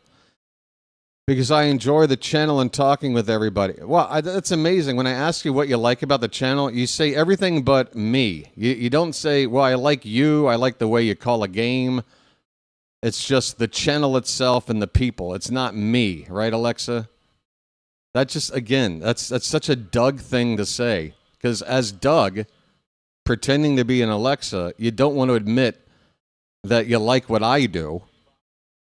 That's too far a bridge for you to cross. You're hilarious. The count right now is 1-0 on the next batter. I'll give you a name here in a sec. It's Cody Clemens up. The lineup flips over. Make it 1 ball, 1 strike. A swing and a miss by Clemens. Hammerjack Rocks is going to abstain from voting. He has no clue what's going on. That's fine, Hammerjacks. I wouldn't expect you to vote on something that you have no information on. And I would give that advice to everybody. Folks, if you have no idea what's going on, don't vote. All right? Apply that to every part of your life, please. Hey, Ms. Janet is back.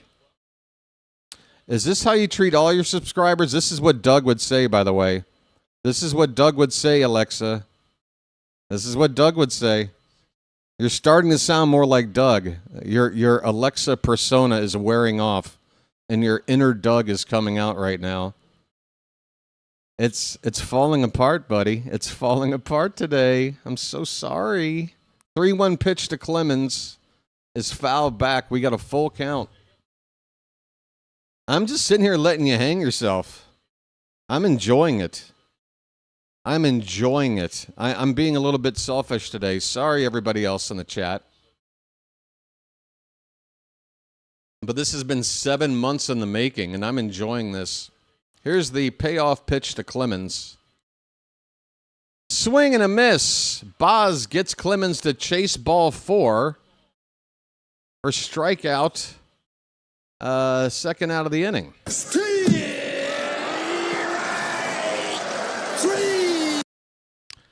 4 strikeouts now for Boz. He has not given up a walk, but 6 hits, and most of them coming in 1 inning.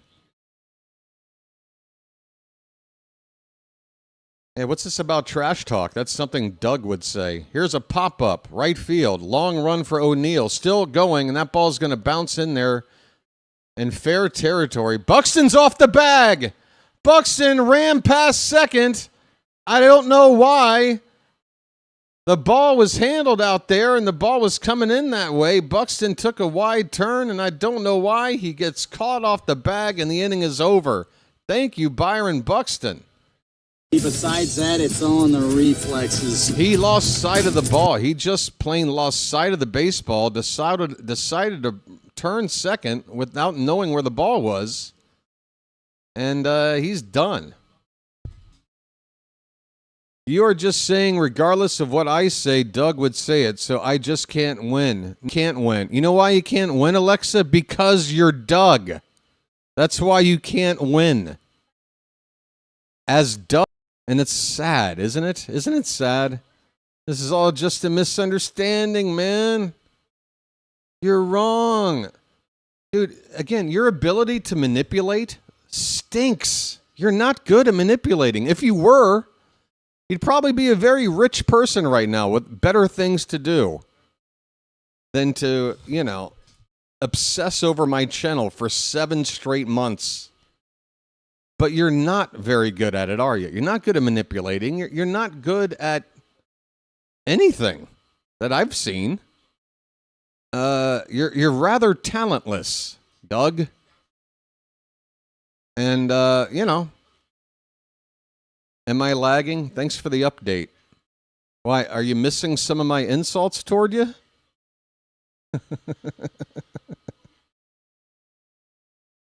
I'm sorry, is the lag affecting the insults I'm hurling at you? Do you need me to repeat them? Hey, folks, I need to actually jump off for a sec, if you can believe it, before we see the next pitch. I need about 15 seconds. Be right back. Thanks for hanging out. And thanks so much, Alexa. You're the bee's knees. Oh, no, not the bees! Not the bees! Ah! Oh, my eyes! Eyes! Ah!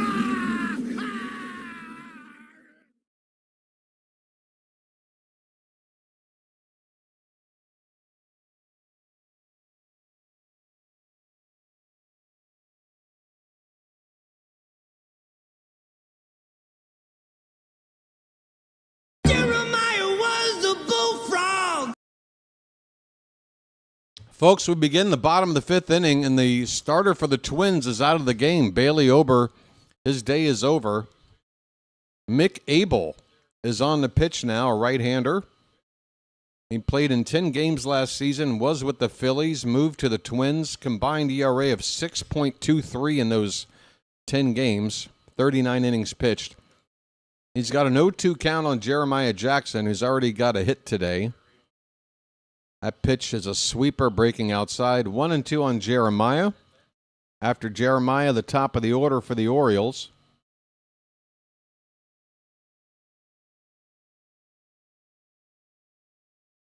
The 1-2, swing and a miss. 97 in on the hands, and down goes Jeremiah. 1 away. All right, folks, can we get our first Ward hit? Can we get our first Gunner hit? They're coming up next. Why is everyone so mean to me? Because we all know you're Doug. Nobody believes you. Everyone believes me. How does that feel? How does it feel for your trick to not work? It's 1-0 on Taylor Ward. Taylor? And I just spit rice onto my microphone. Lovely. There's a called strike. Count is 1-1. People in general, I agree, Alexa. Doug, he defines loser. So I have no problem calling him that. I don't throw that word around lightly, okay? But Doug should have a picture of himself next to that word in a dictionary. 1-2 on Ward. Pitch is inside, 2 balls and 2 strikes. Anything else you got, Alexa? Or do you just want to sit here and get pelted with tomatoes for the next hour and a half? That's up to you. Actually, it's not up to you. It's up to me, isn't it? Rice-a-phony. Rice-a-phony. The San Francisco treat. You're being framed. Yeah, because it's all an elaborate, conspiracy.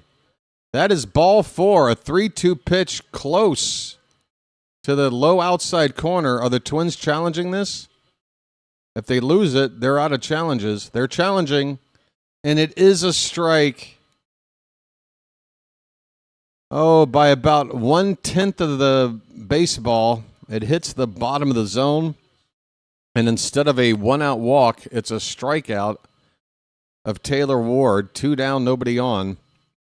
Here comes Gunner. Gunner, for God's sake. His name's Gunner, and he's dating my mom. Hey, folks, we're 7 likes away from a hundo. Let's get there. First pitch to Gunner, outside corner for a strike. Folks, if you haven't hit the like button yet and you do it super quick and we can get to 100 before Gunner's at bat is over, he might actually do something. Let's try to get to 100 super fast.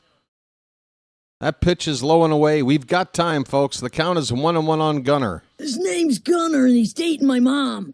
Hurry, hurry, hurry. 6 more likes to 100. Let's try to do it for Gunner. The 1-1. Inside. 2-1. He's begging you folks to get to 100. His name's Gunner, and he's dating my mom.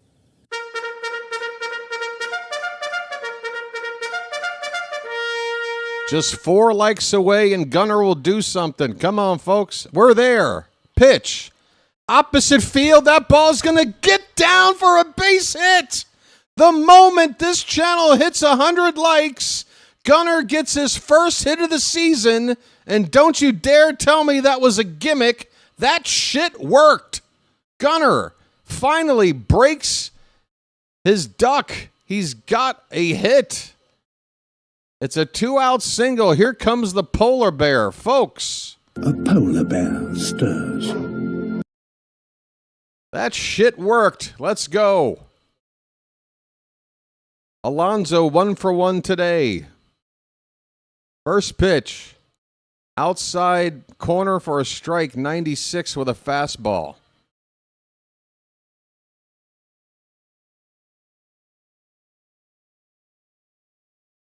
All right, Gunner. You want to get in a scoring position for Pete? I don't know. Kind of hoping for a long ball. That ball's hit to right. That's not going anywhere. That's going to end the inning. Wallner will make the catch and right. Alonso flies out. Gunner at least got his first hit of the season. We're still down just a run. We're only through 5 innings. A lot of baseball left to go. At the end of 5, the Twins lead it 4-3. If you don't appreciate it being treated this way, then leave, dipshit. How difficult is this for you? This is how I know you're Doug, because only Doug would be batshit crazy enough to continue to be treated like this. That's how I know it's you, dumbass. So again, do you want to make a reveal and get your final words out? Or are you going to just dissolve into this Alexa bullshit and just get banned that way? It's up to you, man. I'm giving you a chance. You want to throw a haymaker? Now's the time. Come on, give me your best shot. Give me your best shot, Alexa. I mean, Doug. Or I mean, the other 127 account names you've used over the last half year. Come on, buddy. Show me that you're winning. Like you typed into my Discord the other day. Somebody had to tell me that you wrote, I win. You pathetic little loser. Last chance. Time's running out. 5, 4. Oh, there it is. I'm an idiot. I tricked you for months and you didn't know it was me. I called you out, you idiot. I called you out. Oh, now you're laughing. It's Doug, everybody. He couldn't resist. Oh, Doug. Oh, I'm so sorry. I can't handle the heat. You pretended to be somebody else. You were apologizing to me at one point. as somebody else. And you proved my point, which is if he just acted like a civil person, I would have treated you fine in this chat. You pretended to be a nice person for months. And then you wanted to try and ease your way in with some stuff to get me going. Guess what? I figured it out early. And the only reason why I wasn't 100% sure was because it's just so unbelievable but that somebody would dedicate this much time and energy into being this much of a jerk off. That's the only reason why there was this much time, Doug. You suck, dude. You suck. Okay? Know that. For the rest of your life, you suck. Goodbye. And there goes Alexa, a.k.a. Doug. Fucking idiot. Thank you, everybody else. I made him confess. I know. Oh, my God.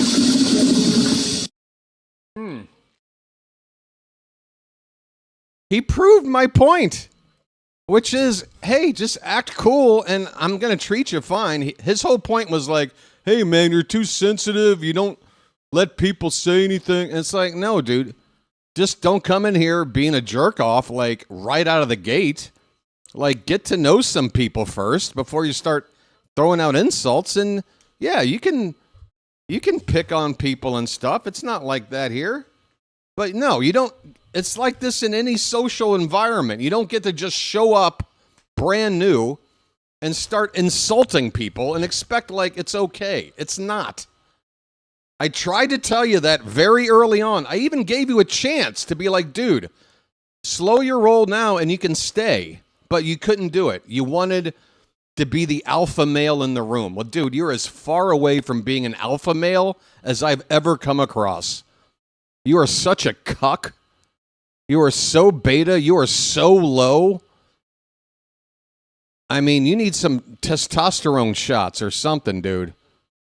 I don't know. Take some of that shit RFK Jr.'s taking. Go drink some raw milk and take a cold bath. Get into a hot tub with Kid Rock. I don't know. You suck. All right, we're moving on. Yeah, everybody be on the lookout for Doug's newest name because he's not going anywhere. He can't help himself. Right now, he is seething that he's been discovered again. Grant Wolfram is in to pitch for the Orioles. I promise we're going to focus on baseball from here on. We're in the top of the sixth. First pitch is a strike to Matt Wallner. And the next one is fouled away. The count is 0-2. Folks, you wanted some drama today? We've got some drama. Oh, I can't wait to go back and watch the replay of this. Oh, I'm going to love it. 1 out, nobody on, top of the sixth. Wolfram in relief. First appearance of the season. He had a great spring, and we need a good lefty in this bullpen. 0-2 pitch, check swing. Did he go? Wallner did not go. 1 ball, 2 strikes. God, he thinks he's clever, and he's not. That's the amazing part. No self-awareness. 1-2 pitch. On the outside edge. Oh, it's just an inch outside. It's 2-2. He's already logged in with a new account. What account is that there, Warren? The 2-2 pitch. Fouled away, still 2-2. And can you believe that he had the audacity to sit there and go, I got you, with a bunch of laughing emojis? He sat there and, spent like an hour going, no, it's not me. I'm offended. Why are you treating me like this? And I insisted, no, it is you. And then he finally goes, oh, it is me. I got you. It doesn't work that way, you moron. God, you're stupid. Full count on Matt Wallner. 1 out, nobody on. The pitch. Oh, let's challenge this. We might have clipped the top of the zone. That's a big ball 4. Okay, we're challenging. We're challenging. We might have caught the corner here. Upper inside corner. Please. Yes. Yes. Oh, by a stitch of the baseball. By a stitch. It's a strikeout instead of ball 4.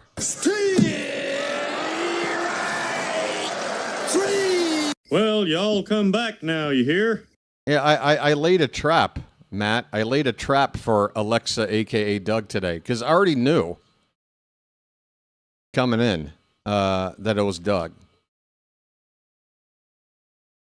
But he can't believe that I 100% knew. He can't believe it. And you know what's so funny?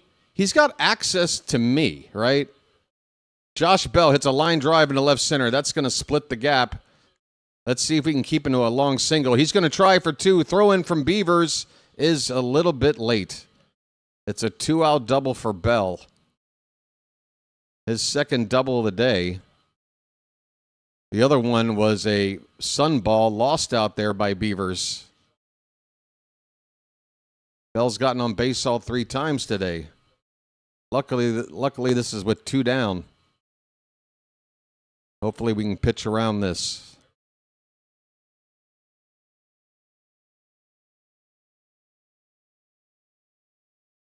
Yeah, I've never come across a person as delusional as this guy. And it's kind of scary. Caratini, that pitch is inside. It gets away, and that's going to allow Bell to move up to third base. Again, though, 2 outs. Hopefully that's not going to hurt. We just need to focus on getting this guy out at the plate. Keep this a 1-run game. But now, no more mistakes can be afforded with that runner at 90 feet away now.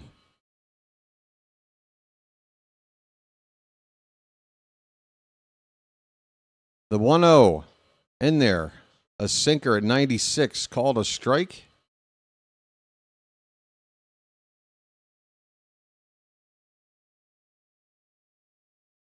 I told the dude, take the L. I told him that 7 months ago. Dude, feel free to spend as much time wasted on me as you want, but you'd be better off just taking the L early and finding something new in your life. But he's just getting more and more obsessed with me. The more that I keep beating him, he can't stand it.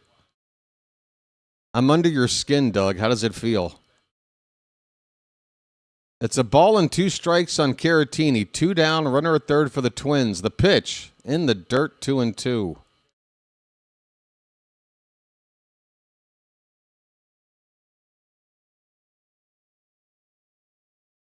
You're trapped in Ray land there, Franklin? The land of Ray?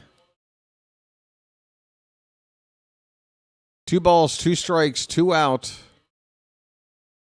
Wolfram's pitch. That one's hit in the air to left and deep. Going back is Ward onto the track. He makes the catch. Just enough room out there to get the final out of the inning. We can exhale. That was close. The Twins came close to adding on a double by Bell and a hard hit ball to the track and left. But we get out of it. It's still 4-3 as we move now to the bottom of the 6th inning. Yeah, what do you say we win the game? What do you say we call upon an old friend, too? It's about that time of the game now, I'd say. This one's for you, Doug.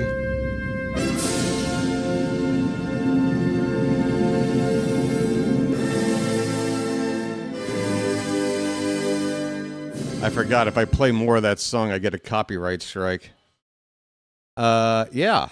Folks, bottom of the 6th coming up. And I still got some coffee here. I failed to get a straw today. Large man who eats cheese. Wow. This guy's got a lot to ask of us. First comment ever. And it's so important he's said it twice. Okay, large man. immediate red flags going on here, but we'll give you a turn. How you doing, pal? A rundown of the team. We got a good team that's offense has got to get going. It's game 3 of a 162-game season. We have aspirations of making the playoffs in October. We hope that we do. We got a new manager. We hope that he works out. That's pretty much the short version of things. I hope that's enough to get you started. Folks, say hi to the hat. Say hello to the hat. We're going into the bottom of the 6th inning right now. 4 runs on 8 hits for the Twins, 3 runs on 5 hits for the Orioles. Minnesota's left 2 men on base. We've left 3. Ryan Mountcastle will lead it off. He'll be followed by Basayo and O'Neill. O'Neill with the 3-run homer today. First pitch to Mountie. Popped up. Right center field. It's traveling back there, and on the run in the gap, Byron Buxton makes the catch. Wow, that ball was going toward the opposite field, slicing away from the Buxton. Off the bat, I thought this was a catchable ball. It was not an easy catch. Mountcastle, though, is retired. He's 0 for 3. I don't know why they put him in the 4 spot against a righty starter today. I don't get it. Here's Basayo. He takes inside for ball 1. Come on, Sammy. We're down just 1 run, buddy. Sammy. Sammy. 1-0 pitch. Fouled away. 1 ball, 1 strike on Basayo. Hit it again, Sam.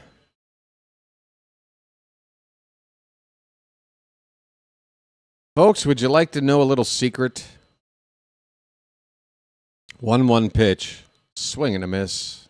On a change-up, makes it 1-2. You know, people have been talking ever since this ballpark opened back in 1992. Is anyone ever going to hit that warehouse?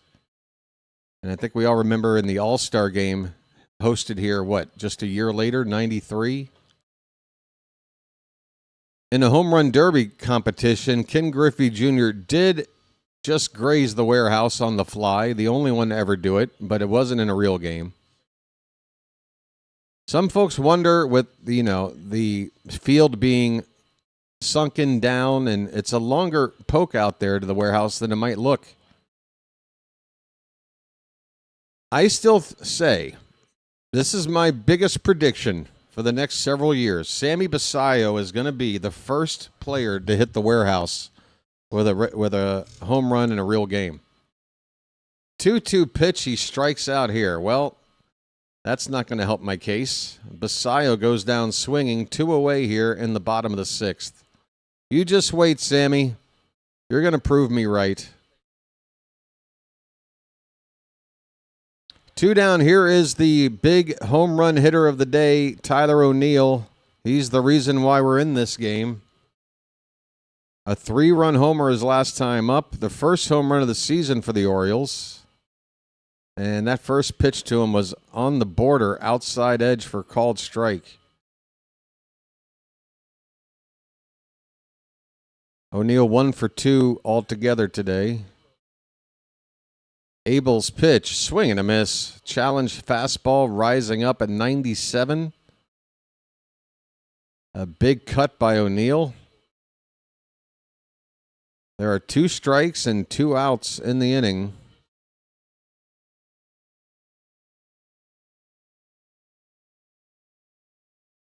Normally not when you play a bugle, but they just played it in the ballpark on a 2-strike, nobody on, 2-out pitch.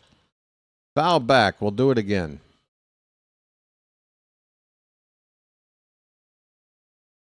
Oh yeah, I wouldn't want Sammy to try to hit the warehouse. I don't think he needs to try. That's my point with him, is that he doesn't need to try. I think just naturally it's going to happen. That pitch is off the plate. It's a 1-2 count. Now other things have to be in play. It's the weather conditions have to be right. The wind can't be blowing in any other direction than either straight out or toward the warehouse. 1-2 pitch outside, 2-2 on O'Neill. Got to get the launch angle perfect. The exit velo's got to be high. But I say Sammy's going to hit those bricks sometime over the next several years. We've got him here for a while. We've got a full count. O'Neill had fallen behind early in the count, and now it's full. 3-2. Kobe Mayo would hit next.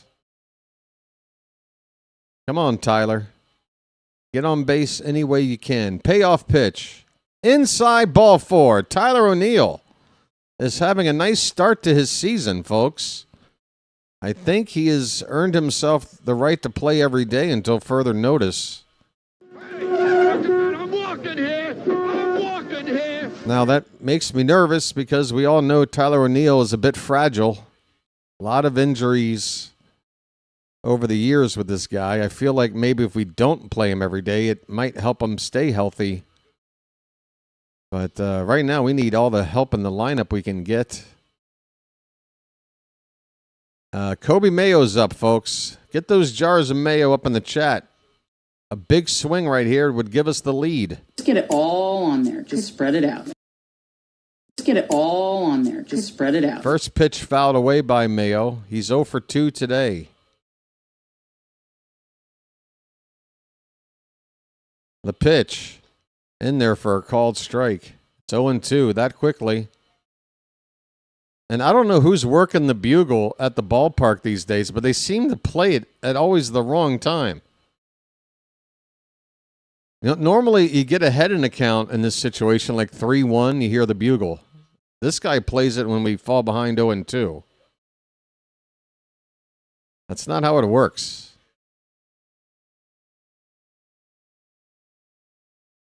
Either way, there is some cheering and clapping going on in the crowd. We got a decent crowd here. Hoping for something right now. An 0-2 count on Mayo. Tying run at first base. 2 down, bottom of the 6th. Pitch from Abel. Outside. 1 ball and 2 strikes. I've been on Utah Street. It's a real street in front of the warehouse. Yeah, I think we all are familiar with Utah Street. I've been on that street myself. Probably wouldn't want to drive down it. Mick Abel's going to get a little mound meeting here from his catcher, Victor Caratini. They got a 1-2 count on Mayo, and they want to talk about something. Yeah, folks, Jackson Holliday's probably going to join up with the team on Friday, I'm thinking. Finish up this weekend series. Whoever Norfolk's playing, play one more series during the week.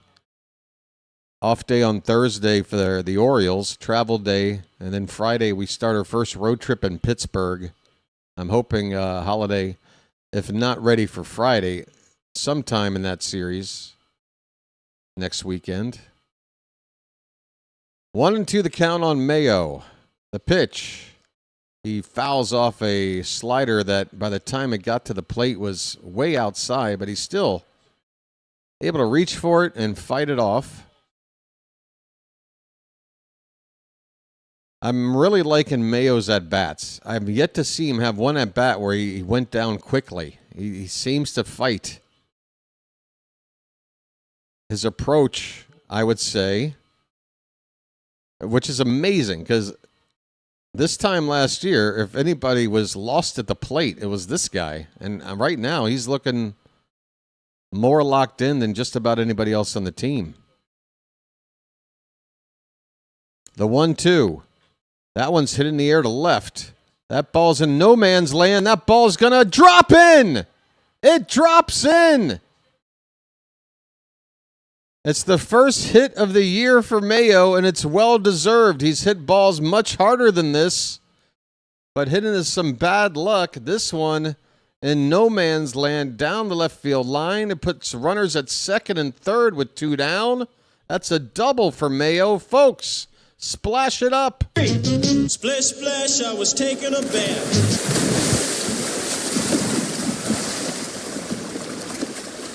And now a base hit could give us the lead. I repeat, a base hit could give us the lead right now. Dylan Beavers is up. First pitch. Swing and a miss. A changeup. Looking for a first pitch fastball and got fooled. Folks, show me your Beavers. Make it quick. Nice beaver. Thank you. Same thing I said on prom night. Show me your Beavers and make it quick. Nice beaver. Thank you. That pitch outside. 1 ball, 1 strike.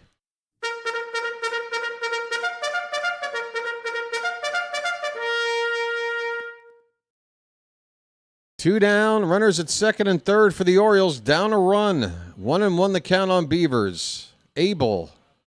The pitch. In on the hands. And fouled back. 2 strikes on the Beeve. Folks, have you got Beaver fever? Nice beaver. Thank you. Next pitch from Abel will be the 40th since coming on in relief. The 1-2 to Beavers. Swung on, and he fought that one off. 97, that was off the outside a couple of inches. Didn't want to risk taking it, fought it off, stays alive.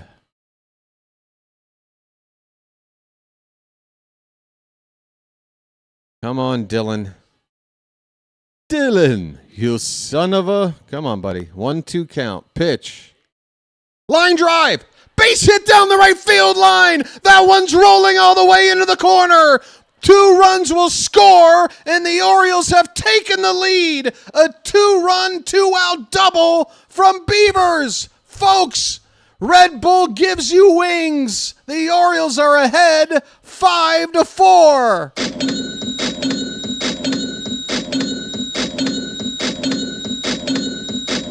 Now can we start to enjoy some baseball? Okay.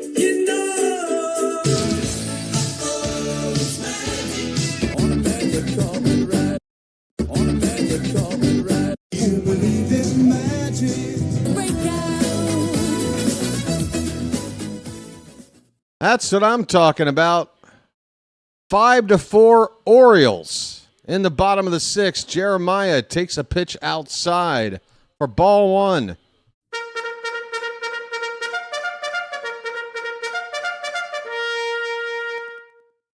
Jeremiah was the bullfrog.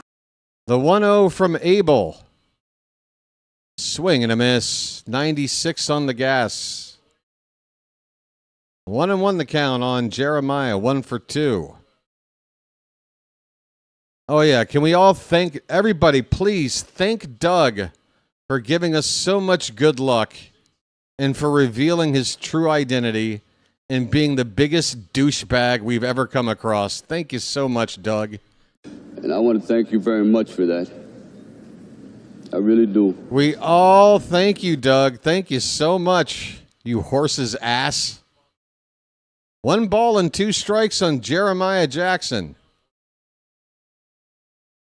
Beavers at second, 2 down. Pitch. Fouled away. We'll do it again.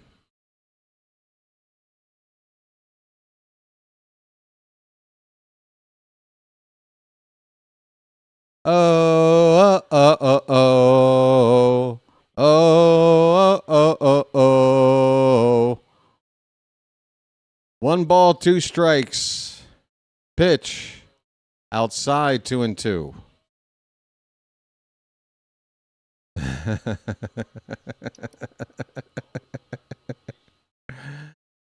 Yeah. Oh, you'll love the energy around here, a large man who eats cheese. By the way, please, if you got to, release a little of that gas, step into the other room. Swing and a miss.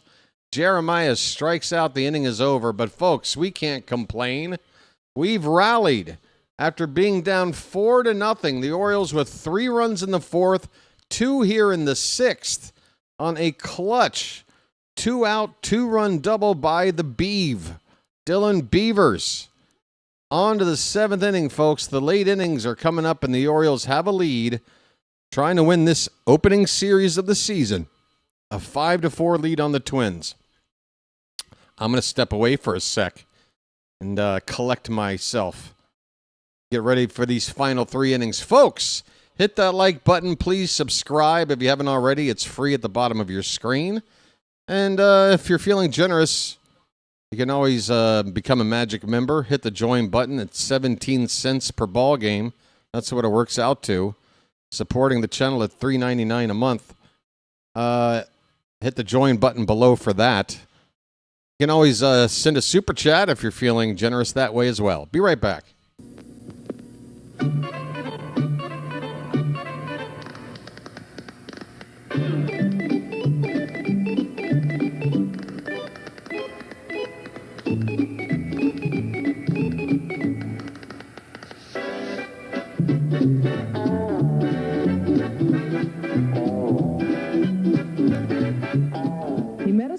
Friend in the Chesapeake. Call it the Baltimore Miracle or some shit. Got Bush. We've got Bush. Let me have a Diablo sandwich, a Dr. Pepper. Make it fast. I'm in a goddamn hurry. I'm starting to adjust. I've gotten really into running 10Ks. I garden now, and I even bought season tickets for the Orioles, since that's what guys who can't satisfy women do. What? What? Lies!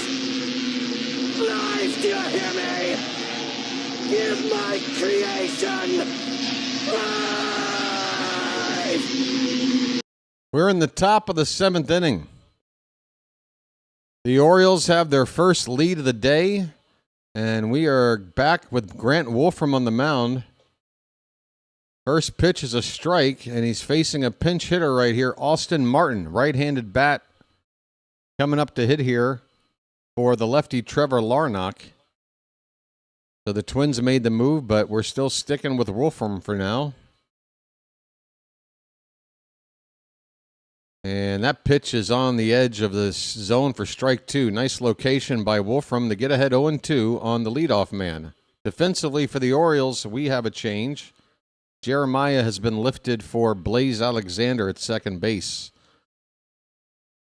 Jeremiah made the final out in the last inning, and the Orioles might not see him come up again, so they're going to go ahead and make a defensive upgrade now with a 1-run lead.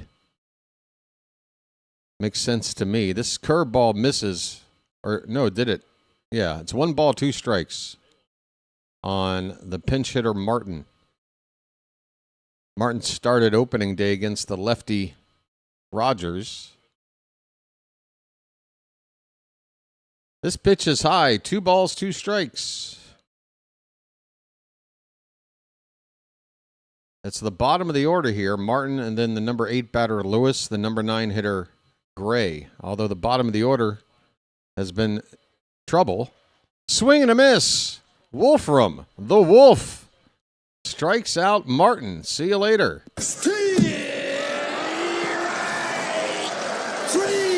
Well, y'all come back now, you hear?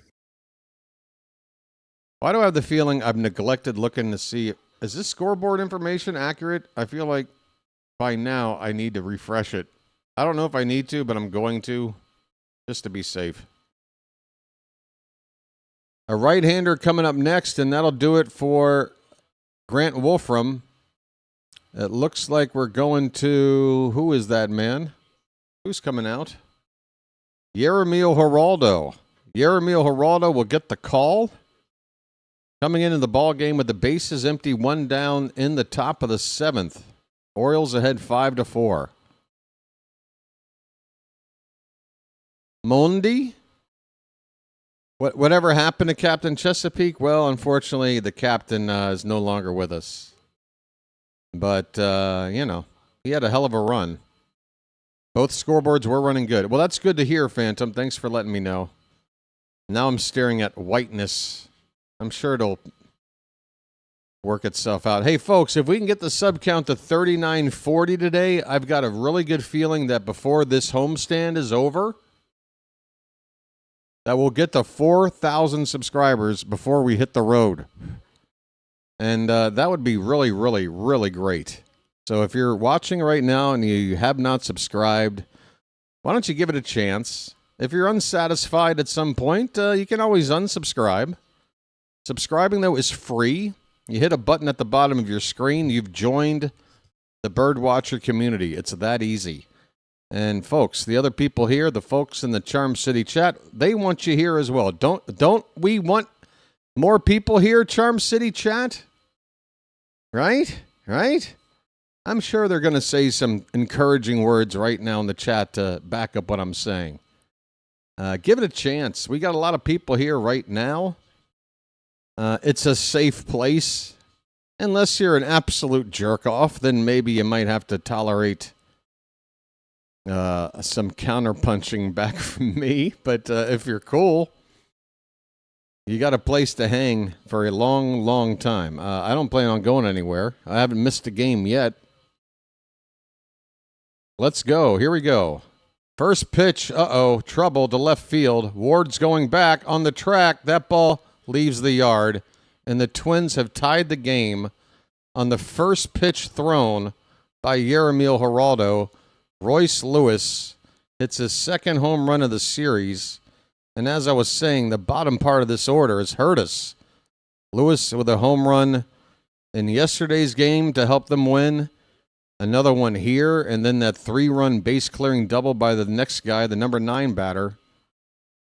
That ball just cleared the fence. If we had the old Baltimore setup, that might have been caught out there. We are tied at 5. Here is Gray up. Swing and a miss. Geraldo gives up the lead on one pitch. Ouch. Thank you for the encouraging words, RML. Perfect.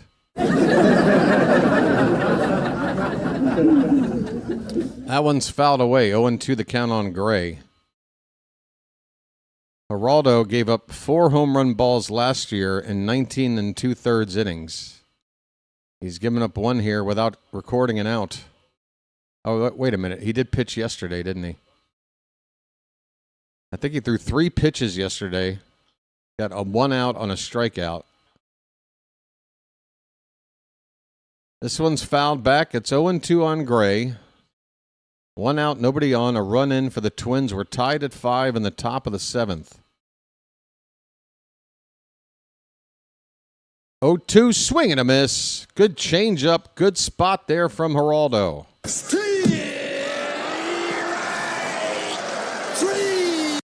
Well, y'all come back now, you hear? Tonight on Geraldo, lesbian Nazi hookers who were abducted by aliens and forced into weight loss programs. Tonight on Town Talk.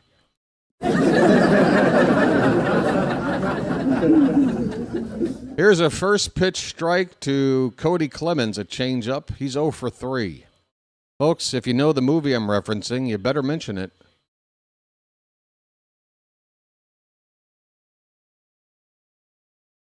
The 0-1. That is high. 1 ball and 1 strike.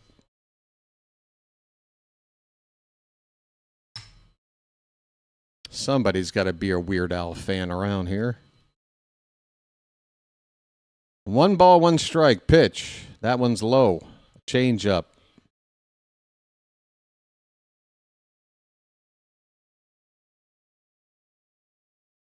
New sound bites. Hey, Michael's got it. Well done, Michael. Well done. This little soundbite right here is from UHF. We're number 1. This is when they found out that their UHF station just hit number 1 in the ratings. We're number 1. Talk about a deep cut. The count is 3-1 on Clemens. 2 down, nobody on. The pitch, that's low for ball 4. Had the plate, but went low. 97-mile-an-hour fastball. 1 on with 2 out. We're 1 like away from 130. We got over 200 people here right now, folks. Nice crowd here on a Sunday afternoon. Drew French is going to come to talk to Geraldo.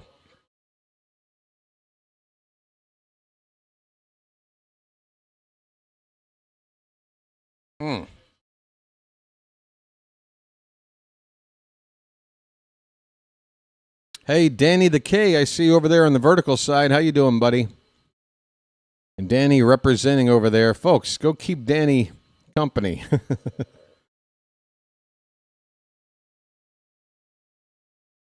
Byron Buxton is 1 for 3. He comes up with 2 down and a runner at first base.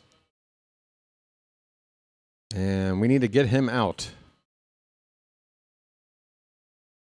He's a dangerous guy. And we got a tie ball game late. 2 down, runner at first. Geraldo's ready. Here comes the first pitch. That one drops in there, a slider. Started high and dropped in for strike 1.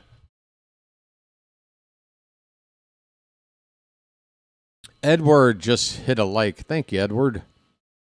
Ronnie says I'm the best. Oh, Ronnie. Oh, Ronnie. I'd say I'm good. I'm not the best. This pitch is in the dirt. It's a ball and a strike. Unlike Doug, I do have some self-awareness. I understand my limitations. I understand what I'm good at and what I'm not good at. Unlike our friend. Here's a swing and a miss. Good changeup. Makes it a ball and 2 strikes. One more strike will end this inning. The Twins have already tied it up. We don't want them to do more. We're the home team. We've got the final at bat. We can handle a tie. Let's go.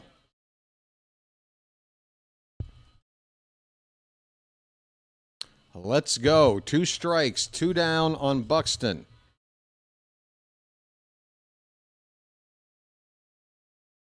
Geraldo from the belt. The pitch. Breaking ball. There goes the runner down. Basayo throws from his knees. It's not a very good throw. Clemens is going to steal second base. And the count has moved to 2-2.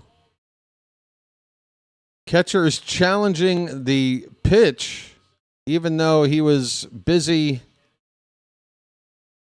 What are we doing? Basayo, why are you challenging a pitch that was correct when you're also trying to throw a runner out? There's no... Oh, God. Sammy has lost 2 challenges early in the season. One as a catcher and one as a batter. The count is 2-2 on Buxton, and that makes it ball 3, a change up in the dirt.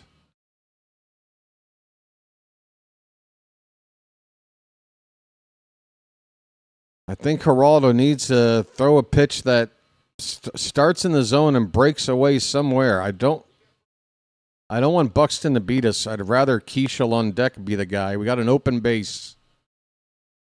Don't give in. 3-2 pitch. Well, that's inside, ball 4. Buxton, I think, was ready to take a walk there. First and second with 2 down. Here comes Keishel. Big moment here in the ball game. It's a must out. What happened to my game? My game just went completely black. What the hell? Oh my God. Ugh. I'm going to have to watch it on my little laptop for now. Where are you, game?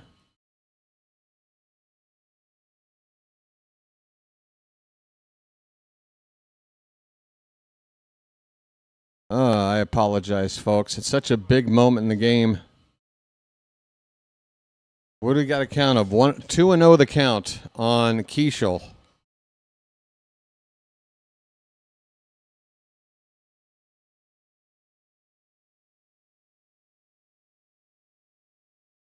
Two balls, no strikes pitch. That one falls in there for ball 3 in the dirt. 3-0. Is this Geraldo's third batter right now? Because if so, if he walks this guy, we need to go to somebody else.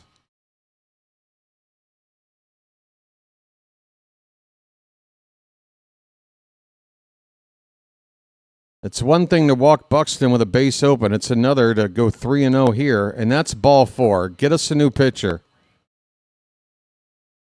Get us a new pitcher right now. It's one thing for Rogers to walk a guy and trust him to get out of it. It's another for Geraldo here. who has now walked 3 guys to walk the bases loaded. 2 down. Pull them. Pull them.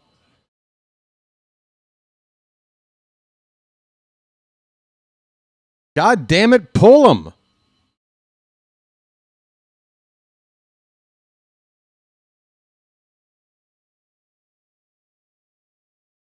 Oh, here comes Abernez. Thank God. Okay, here he comes.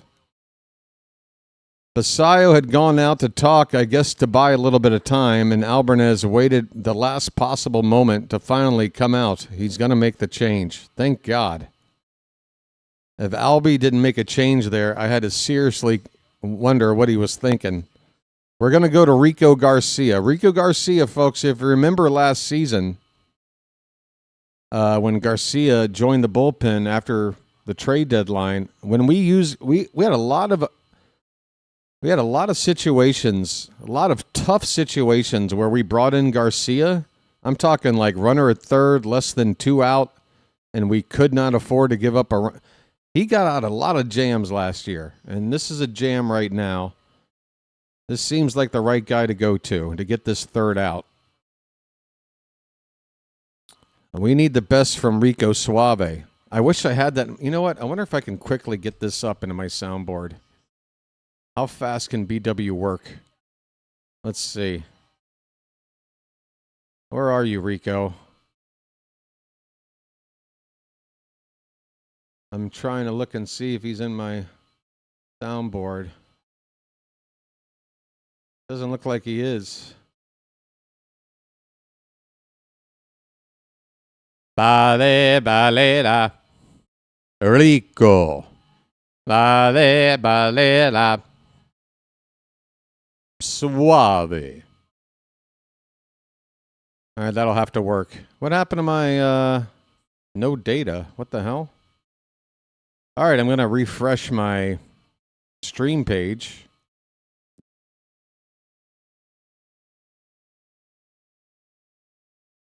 See what's going on here.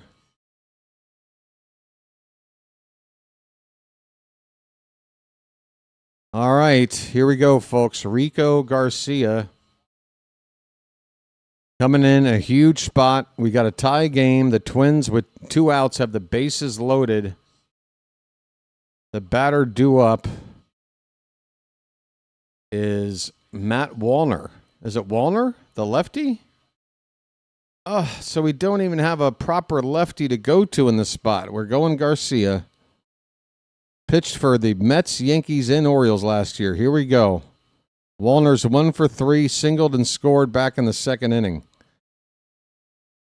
Top of the 7th, first pitch, and he went around. That fastball was high. Wallner went around, tried to check his swing. It's 0-1. All right, so we had him tied up on that first pitch. We need 2 more strikes. The pitch. Another check swing. This time it looks like he laid off, and the appeal says he did. 1 ball and 1 strike. Wallner with the bases loaded in his career. Okay numbers.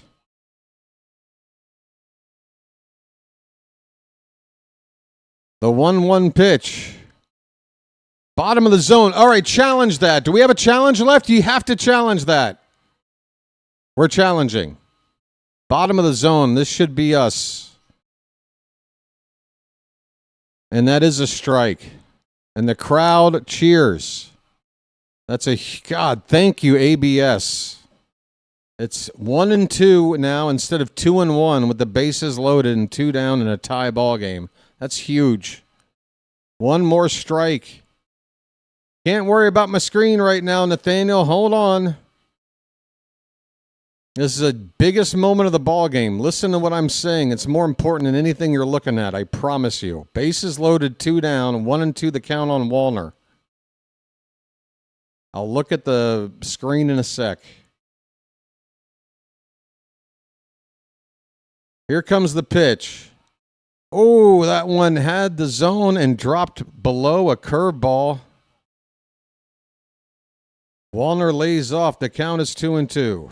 Okay, Nathaniel. I'm glad we're on the same page. Nope, I don't. If I sound all like, uptight about it, I'm fine. The pitch. Foul back, still 2-2. Just want to see us get through this jam. It's very important. This will be the 6th pitch of the at-bat. 2 balls, 2 strikes. The pitch. Swung on. Fouled away. We'll see a 7th pitch. Once again, folks, top of the 7th inning. We're tied at 5. The Twins at the plate with the bases loaded, 2 down. The 2-2 pitch to Wallner. Oh, it's way high. Too easy for Wallner to lay off, and now the count's gone full. We have no wiggle room left. No wiggle room left. We need a good pitch right now. Bases loaded, 2 down. All the runners will be off. Here's the pitch. Called strike 3! Called strike 3! And we get out of it. You can't challenge that. That's a strike all the way. And they lose their final challenge. Go suck an egg, Minnesota.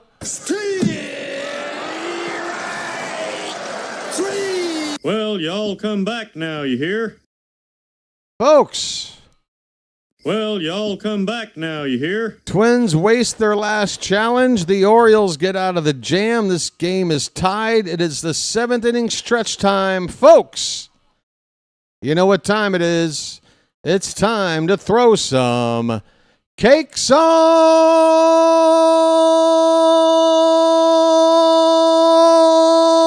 the griddle. Thank God I'm a country boy. Thank God I'm a country boy. Get those cakes up in the chat, folks. Thank God I'm a country boy. All you country boys and girls out there. Thank God I'm a country boy. Thank God I'm a country boy. Come on, life ain't nothing but a funny, funny riddle. Thank God I'm a country boy. Thank God I'm a country boy. Yes, sir.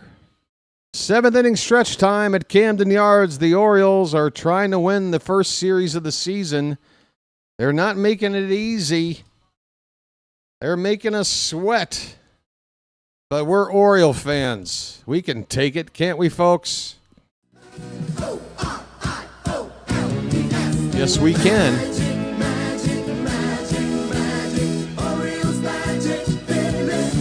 Folks, be right back.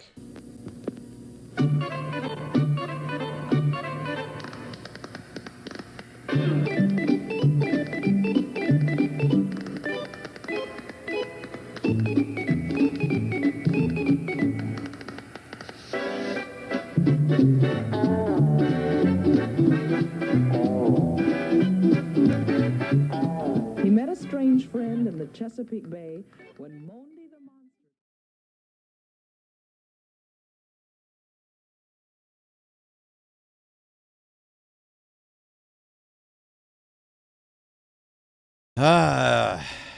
This is an emotional job. Very emotional.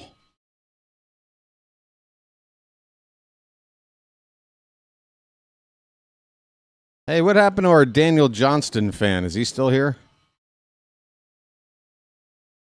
I want to give a shout out to the one person who recognized this shirt. Folks, we're closing in on 3,000 views.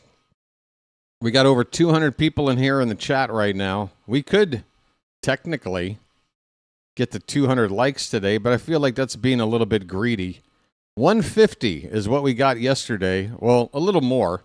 But we're only 8 away from 150 right now. We've got way more than that here watching. So please, everybody watching, listening to the sound of my voice right now, I have one favor to ask. And this is the same favor I'm going to ask every game. I give you 3 hours of the best content I can possibly give you, all 100% effort. I promise. I can hear my voice starting to give out right now. All I ask in return is that you hit the like button. Line drive, base hit for Taylor Ward. Taylor Ward is off the schneid with his first Oriole hit in a tie ball game leading off the bottom of the 7th. Let's go, Taylor. Taylor?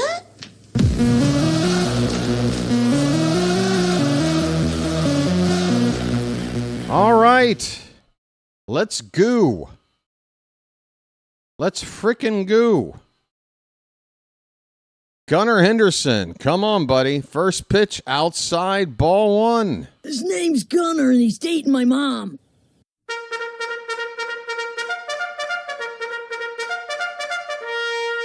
Gunnar's got his first hit today, 1 for 3. Runner at first, nobody out. Abel's still on the mound, by the way, and his 50th pitch since coming in relief is outside, not close, 2-0. The big kid, Tyler Wells, is up throwing in the Oriole bullpen. 2-0 on Gunnar. Go ahead, run at first with nobody out late. The pitch. Swing and a miss. That might have been ball 3. On a 2-0 count, definitely worth taking and seeing if you could get ball 3. Not a good 2-0 pitch to swing at. Gunnar missed it. It's 2-1. Gunnar's just pressing a little bit too much. You'll be okay, buddy. You got the tools. 2-1 pitch. Taken inside, ball 3. You know what I want to see from Gunnar? That when Gunnar's career started, he only did one routine that showed that he was kind of an angry player, and that was he would draw a walk and then very aggressively flip his bat out over to the dugout to take his base. 3-1 pitch. That is ball 4, and the Twins are out of challenges. That was a strike, and Gunnar will aggressively flip his bat over to the dugout. We get a favorable call. That was a strike, folks. Gunnar gets a walk out of it.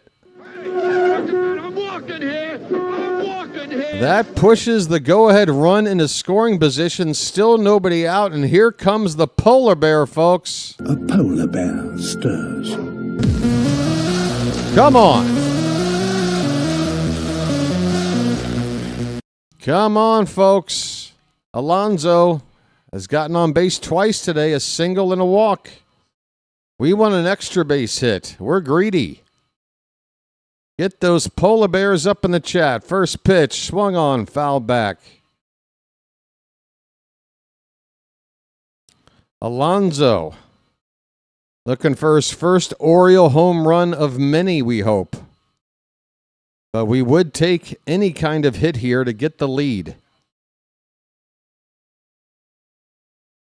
The pitch. A little bit off the plate. 1 ball, 1 strike. This is starting to get very interesting.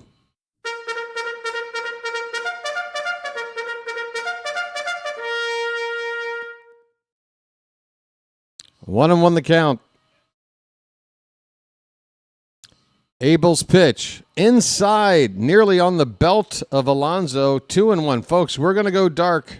We're going dark now. I don't want any spoilers. Trust BW.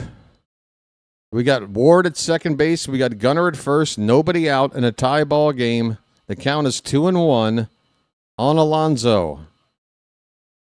The pitch. That's a called strike, and that was borderline. The Twins might have gotten a break there, but we have a challenge left, and we're going to try it. We're challenging this call. It was called a strike. It is a ball. And another giant round of applause and joy from the Oriole crowd. That pitch 0.6 of an inch outside. And instead of 2-2, it's 3-1 on Alonso.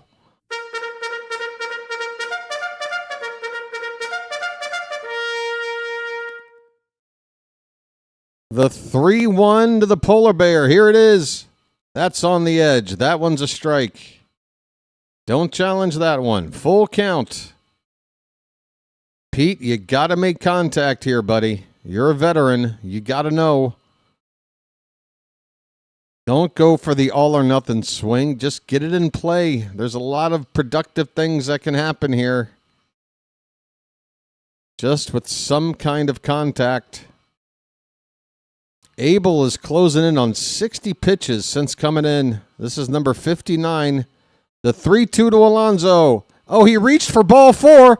It's going to get over the glove of the second baseman. It's down for a hit. Here comes Ward. He will score. And the Orioles have taken the lead back here in the bottom of the 7th. A little dunker into right field from Alonso, reaching far off the plate. It would have been ball 4. He wanted the RBI. He got it. It's 6-5 Orioles. Folks. It's magic, you know. It's magic. On a magic carpet ride. On a magic carpet ride. A big slugger like Alonso, and yet that's all we needed. A little duck snort like that, and we've got ourselves a lead right back. Adley Rutschman's going to pinch hit for Mountcastle. And what are we getting? A measure of the pine tar on Alonso's bat? Whose bat is that? Oh, it looks like no George Brett situation here. Alonso, that's what I'm talking about, buddy. Make contact. Good things can happen. All right, 6-5 Orioles. Still nobody out in the inning, and now we've got a flurry of activity in the Twins bullpen. Lawyerson is up. Don't trust anybody with the name Lawyer in their name. Adley's up. Let the clutch out gently, okay? Adley did not get the start. He is pinch hitting now in the cleanup spot for Ryan Mountcastle. And what are we going to do? I guess move Sammy to first base. Adley lifts off to center field. That ball's back. Buxton's looking up. It's off the wall. 1 run will score easily. And Adley will make it to second with an RBI double. The Orioles lead it now 7-5. Folks, splash it up. Splish, splash, I was taking a bath. The offense is back. It's magic, you know. It's magic. On a magic carpet ride. On a magic carpet ride. You believe in magic. Sammy Basayo, I believe, for the first time in his major league career, is going to be intentionally walked. How about that for respect to the young kid Basayo? The Twins are going to load him up with nobody out for Tyler O'Neill. Okay, if that's what you want. Ahoy there! Anybody home? Bases loaded, nobody out. O'Neill with a 3-run homer today already. First pitch, swung on, hit in the air, right side and out of play. Keep it moving, folks. Make contact. Make contact and we'll get another run in at least. Come on. Once again, folks, I'm leaving the scoreboard off the screen. So far, it's working wonders. I'm calling the game as best I can. Bases loaded, nobody out. 2 runs in already. That pitch. Check swing, they appeal, he didn't go. 1-1 the count on Tyler O'Neill. Mick Abel, who came in to relieve Bailey Ober, has been out there for a long time. 62 pitches. He's about as close to the number of pitches Ober threw. Infield is in for the Twins. The 1-1, swing and a miss. Or did he get it? Yeah, it's a swing and a miss. Maybe thought it was a foul ball at the plate. Could not see where the ball was there. It's strike 2 on O'Neill. We don't want a strikeout. We just want contact and make the best of it. Come on. The 1-2. He makes contact. He fouls it away. Tyler O'Neill. Ahoy there! Anybody home? 7-5 Orioles. We're in the bottom of the 7th. Folks, we're getting up to near 300 people in the room, so now I'm starting to think 200 likes isn't too greedy. That 1-2 pitch is high. We're even up at 2-2. Folks, I'm taking a moment to just ask if you're watching right now to take a moment yourself and hit that thumbs up at the bottom of your screen. It really helps out the channel. Free content. Enjoy. Thank you. 2-2 to O'Neill. Hit on the ground, short. It'll go home for the force play. And then the first, that throw is late. It's going to go down as a fielder's choice. The infield drawn in helps the Twins keep a runner from scoring for now. The bases remain loaded, 1 out with the runner cut down at the plate on an infield ball there by O'Neill. All right, hang in there, folks. Kobe Mayo's coming up now. Get it all on there. Just get it all on there. Just spread it out. Come on, Kobe.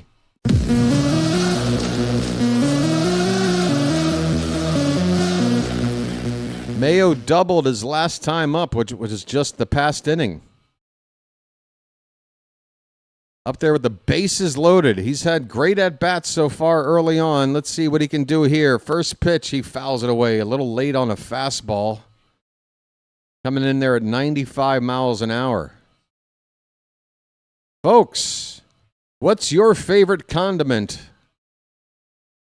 For me, it used to be honey mustard, but now I'm starting to think it's mayo. Spicy mayo. The 0-1 pitch. Swing and a miss. Up and away on the corner of the zone at 96. It's 0-2 on Mayo. Contact, please. We've got 2 runs in. It's already a glorious inning, but bases loaded, nobody out. We've got to get more in. Now there's 1 down. And Mayo on 2 strikes.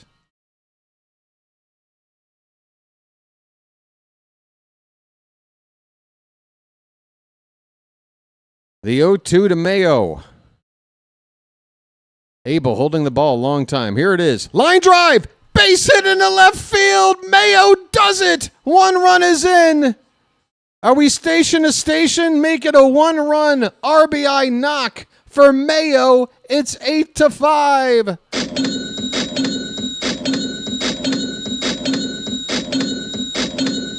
You wanted offense? Here's your offense. It's magic, you know. It's magic. On a magic carpet ride. On a magic carpet ride. You believe in magic. Here's Beavers up with the bases loaded. Beavers had a big hit his last time up. And that first pitch, I want to challenge that one. I want to challenge that. That was low. We're not challenging. It's 0-1 on Beavers. Get those Beavers up in the chat, folks. Pitch, hit on the ground. A nice stop at second base. They go to second for 1, back to first. Hell of a double play turn there by the Twins with the infield in. Luke Keishel stopped a hard hit ball on the ground playing in. I mean, he had very little reaction time. Stopped the ball and started a double play. The inning is over, but the Orioles rally for 3 runs. They get the lead back and more. And we are heading now to the 8th inning with an 8-5 lead. Let's go, folks. Let's go. Hell of an inning.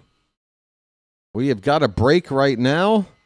And again, I got to encourage those watching. I hope the folks in the Charm City chat will help me out here and encourage those who are new to the channel to give it a chance. Subscribe. It's free. You just tap the subscribe button at the bottom of your screen. It'll make it easier to find the channel for future games. I cover all the games, folks. I cover every Orioles game. I haven't missed one yet. But listen, I got to be honest, okay? I got to get real here for just a minute. And this isn't, I'm not trying to make this like a serious thing. But look, for those of you that are happy to see the fact that I've not missed a game yet, I've got a streak of 340-something consecutive games called. Seasons 1 and 2 on this channel, I did not miss a game. I have to tell you that this season, there's a very good chance I'm going to have to break the streak. There were some health issues going on in the winter, and there were periods of time where if it was the regular season, I wouldn't have been available for a few days or more. I want everybody to know that my heart is doing okay. I did have a bit of a scare, but I'm doing okay. I'm feeling good. But doctors are telling me that I need to maybe, when I feel a need to rest, that I need to rest, okay? So I'm going to try to keep the streak going on this channel as long as I can. But I also know that realistically, I might need to take a breather for a game somewhere along the way. I hope that doesn't prevent you guys from sticking with the channel and, the whole idea that this is the place to go for Orioles baseball. You can depend on me. You can rely on me. I want to be a reliable person, folks. Tyler Wells is on in relief for beginning the top of the 8th. Josh Bell is at the plate. First pitch is a curveball in the dirt for ball 1. Adley Rutschman now takes over as the catcher. Basayo is at first base. And Taveras is into the ballgame now in center field. Dylan Beavers is out of the game. Blaze is at second once again for Jeremiah. And, Pete Alonso still DHing. 1-1 the count now on Bell. And the pitch is inside, 2 balls and a strike. Say it ain't so, BW. I know, trust me. I want to fight. I want to go 10 years or more without missing a game. I do. There's nowhere I'd rather be when the Orioles are playing than right here watching it along with you guys. It is now 3-1 to the leadoff man, Josh Bell, and we can't afford a leadoff walk. There is a called strike. We got a full count to the leadoff man. We're in the top of the 8th. We're up by 3. Wells, for the second time early in the season, is proving that for now anyway, he is the setup man for Ryan Helsley. Coming into a save situation in the 8th. Here's a ball fouled away, still 3-2. Just baseball, Paul. See, that's the thing. If somebody had it's just baseball mentality, then they're not the right person to run a YouTube channel covering a team like I do. It's life for me. That is ball 4. And it just missed off the outside edge, and it's a leadoff walk. Man, oh man, not good. Wells was trying to hit that outside black, but he missed it by an inch. Annie has gifted a free Magic membership. Folks, Annie has returned.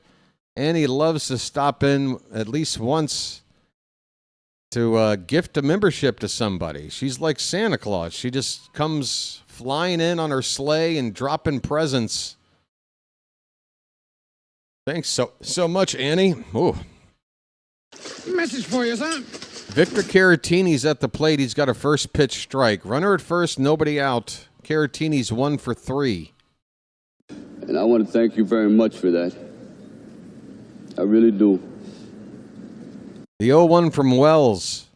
There's a strike. 0-2. Cutter. Looked at by Caratini. Yeah, folks, we love Annie over here. Annie's got one mission, and that is to get more members in here. And she will let you in for free. 0-2 pitch. Popped back out of play. We'll do it again.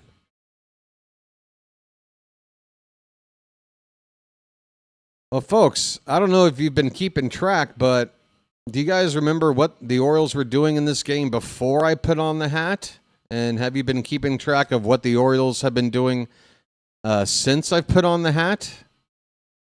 This ball is going to get served into right center field. A one-handed swing. Oh, that's very unfortunate. I guess I better quiet down about the hat right now because the Twins have the first 2 men on here in the 8th. The tying run is coming up, nobody out.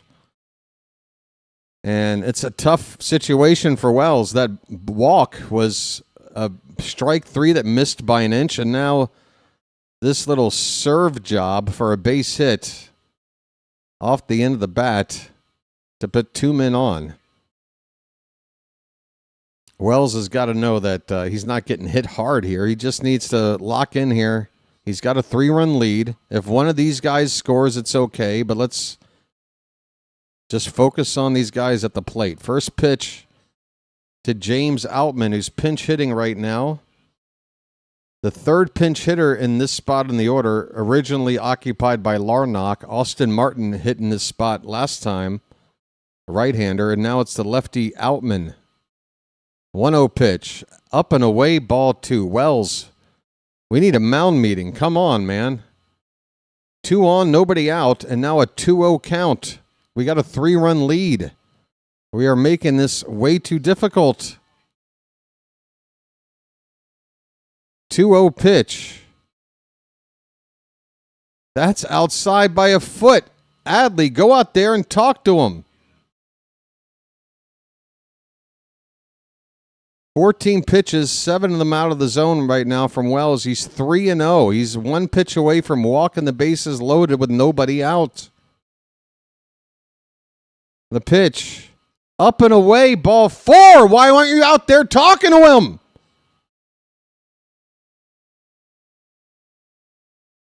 Bases loaded, nobody out. This 3-run lead is now in jeopardy, and we haven't made an out yet. Now here comes Drew French. You're late. You're late.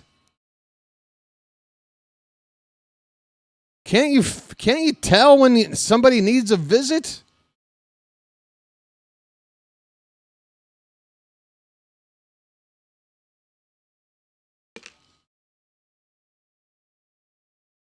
Ah, man, here we go.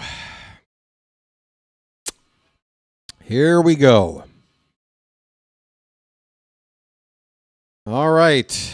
Mound meeting, bases loaded, nobody out. We're in the top of the 8th. The Orioles ahead by 3. Emotional pendulum swinging both ways here. French was in the can. Damn it. He was probably turtling, too. Cano is up in the bullpen. Royce Lewis is the batter. Last time up, I don't want to tell you what he did. Bases loaded, nobody out. Wells, you got to simmer down. First pitch is in the dirt. God damn it. Come on, dude. It's a 3-run lead. Just focus on the batters. You put that traffic out there. There's nothing you can do about them right now. Go after these hitters. Swing and a miss. Okay, a slider on the outside edge. 1-1 the count. I mean, here's the deal. Even if they make 2 productive outs and move runners up and score 2 runs that way, we still have a lead and we get out of the inning. Just focus on the batter. They can get a couple of manufactured runs if that's what happens, but don't give up any more hits. Don't walk anybody. The count is 1-2 on Lewis.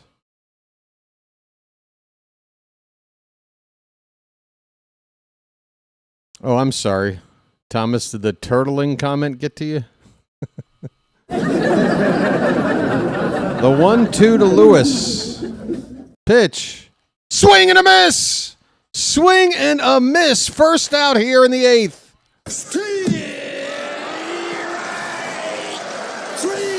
Well, y'all come back now, you hear? Well, y'all come back now, you hear? All right, the number 9 batter coming up. Tristan Gray's already got a bases clearing double today. It's the biggest hit of the day for the Twins. I'm not going to let this number 9 guy beat us twice. First pitch, swing and a miss. A changeup. And Wells gets ahead of Gray 0-1.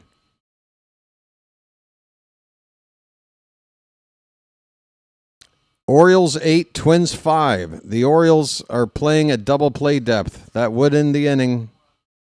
They're willing to give up the run on a ground ball in the infield if they can't turn 2. The count is 1-1 now on Gray.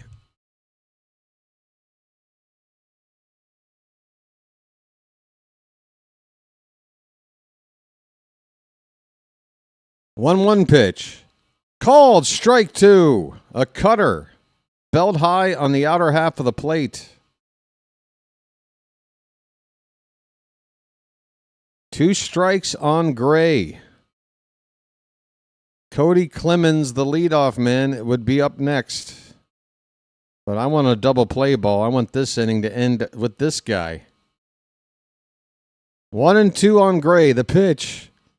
A broken back ground ball. Base hit up the middle. You got to be shitting me. His bat blew up into shards, and somehow the ball found a way up the middle into a hole for an RBI hit. Check that bat for cork. Check that bat for some cork. What is this? How do you hit a ball like that with a destroyed bat? It's now 8-6. The bases are still loaded with 1 out. And the batter is Cody Clemens. First pitch in there for a strike. Oh my God, where's my heart medicine? I need my nitroglycerin pills. Caratini at third, Outman at second, Gray at first. 1 down. The 0-1 to Clemens. Inside corner, called strike 2.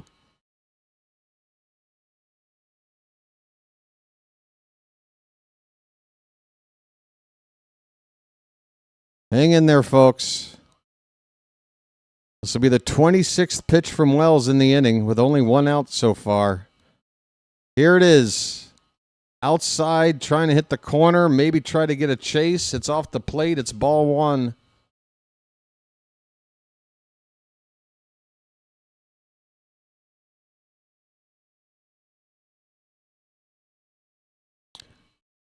The 1-2 pitch. Swing and a miss! Clemens strikes out.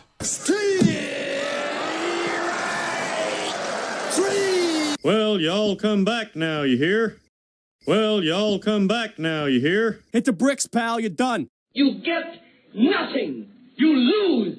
Good day, sir. Well, I say when you gotta go, you gotta go. How about this? Peace, love, dope. Now get the hell out of here. Here comes Albernaz. He has seen enough from Tyler Wells. He's going to call upon Yenier Cano to get the final out of the inning. The Orioles are ahead by 2. Call to the bullpen, folks. Oh, my. Where's your from? Baltimore. What? Baltimore. Baltimore? What's that? Look, it doesn't really matter, all right? All right, folks, I'll be back here in a moment. I'll leave you, but I'll put up the info on the screen. Thank you.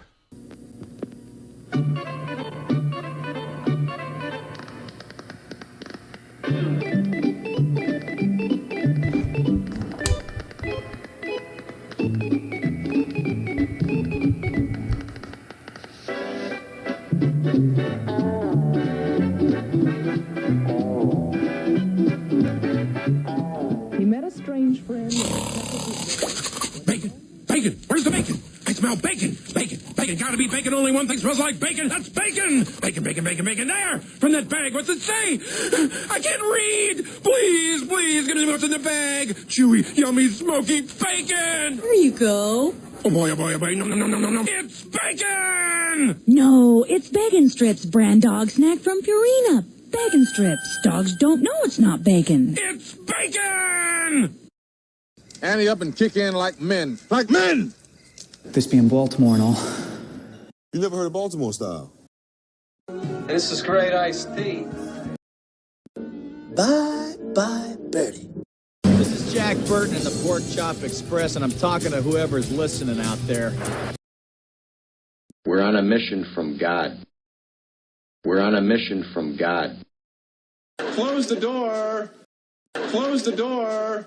All right, folks, here is your matchup. Yenier Cano against Byron Buxton.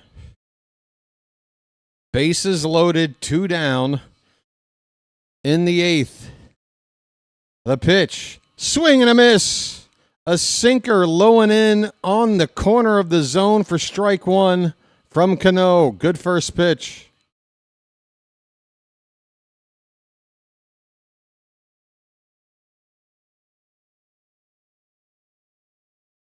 From the belt, the 0-1. Oh, try to hit the outside edge. That one dipped a slight bit low. 1 ball, 1 strike. Again, the Twins don't have a challenge. We might get help from the ump.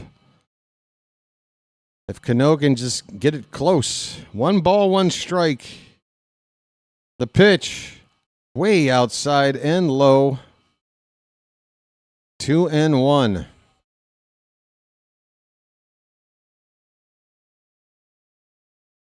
Man, why does it have to be Buxton at the plate right now? 2 balls and a strike. The pitch. Swing and a miss. Back to that sinker on the inside corner, and Buxton, like the first pitch, could not touch it.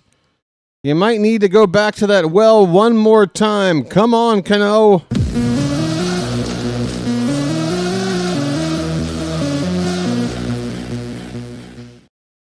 Buxton may be overrated, but he's still a dangerous player.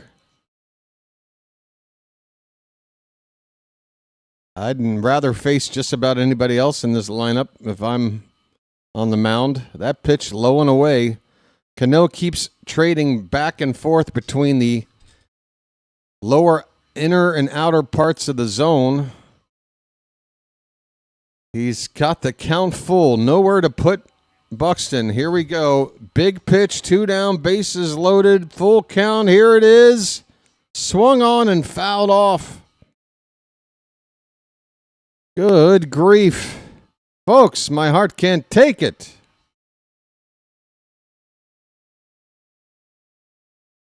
I can't take it, folks. One more, Cano. One more. The 3-2 to Buxton. Swung on, foul off to the left again. Folks, just a reminder, again, no spoilers in the chat, please. And I'm taking this stupid in-game thing down. I don't want to see it. Get out of my face. I want to get out of the inning. Get me out of this. Another 3-2, bases loaded, 2 down pitch. Popped up. Stay in play. It's out of play. It's just another 3-2 pitch coming. It'll be the 9th pitch of this at-bat. Holy cow.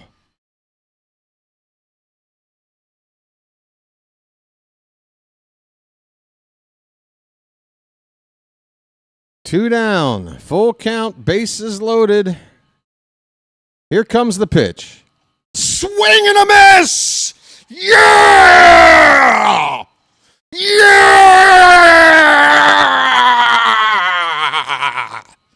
Ah! Get some! Get some! Let's go!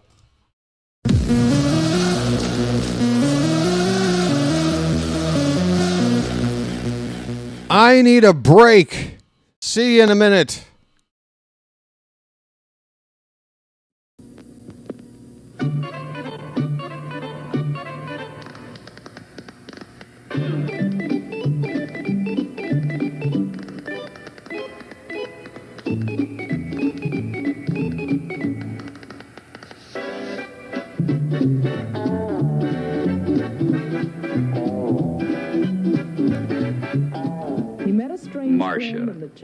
There's the 1-2. Line to right center field. There's a base hit. And that one gets away from Jazz. Another run is in. More bad defense from the Yankees. It's 7-0. Jazz could have handled the throw coming in from the outfield. And just like that, it is a 7-0 ball game. I just fucking take the whole team off the field, man. Take the whole team off the field. Take the whole team off the field. Take them all. Get them all fucking out of here. I'm so done. I can't even look at this anymore, man. I can't look at this shit anymore. This is pathetic. This is truly disgusting. This is disgusting. Stick a fork in the Yankees. They're done, baby. Stick a fork in them. As the 1-2 hit right back to Louis. Goes the second one. On the first, Jazz throws it. What the fuck was that? Jazz. Oreo. Call it the Baltimore Miracle or some shit.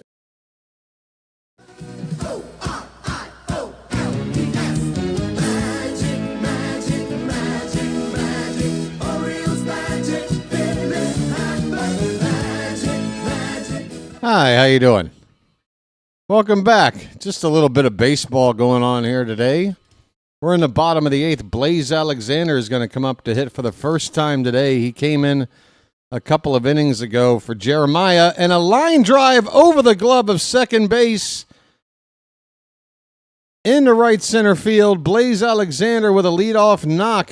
His first at-bat replacing Jackson at second. And he gives his dugout the magic fingers, the wings. All right, folks, turn on the sprinkler. We got a leadoff man on base. Where are you, Button? Top of the order, Taylor Ward got his first hit finally, his last time up. The offense has finally arrived this season. After scoring 2 runs on opening day and 1 run yesterday, and no runs through the first 5 innings today. I'm sorry, we scored 3 in the 4th. What am I talking about? No runs in the first 3 innings today, all right? First 3 innings, it looked bad. 3 in the 4th, 2 in the 6th, and then another 3 spot in the 7th. So not only have we scored in 3 different frames, we've scored multiple runs in 3 different frames. Taylor Ward on a 1-1 pitch, swings and misses. I cannot believe Mick Abel is still out there. He's still out there. He's on 76 pitches. Bailey Ober, the starter, only threw 56. I guess this was the plan all along. Taylor Ward, 1-2 pitch foul back. We'll do it again.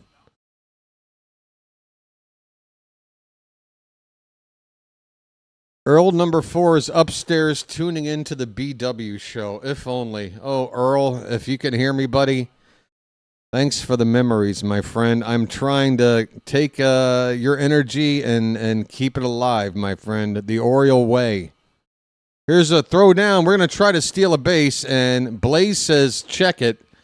He doesn't think he got tagged. He was definitely beaten to the base on the throw from the catcher. But Blaze is convinced he snuck his foot in there. He demands we challenge this. Phantom tag, perhaps. Phantom tag, perhaps. I don't see any contact made on the first 2 angles here. But we're going to need an angle where we can see the space between the glove and the leg of Blaze.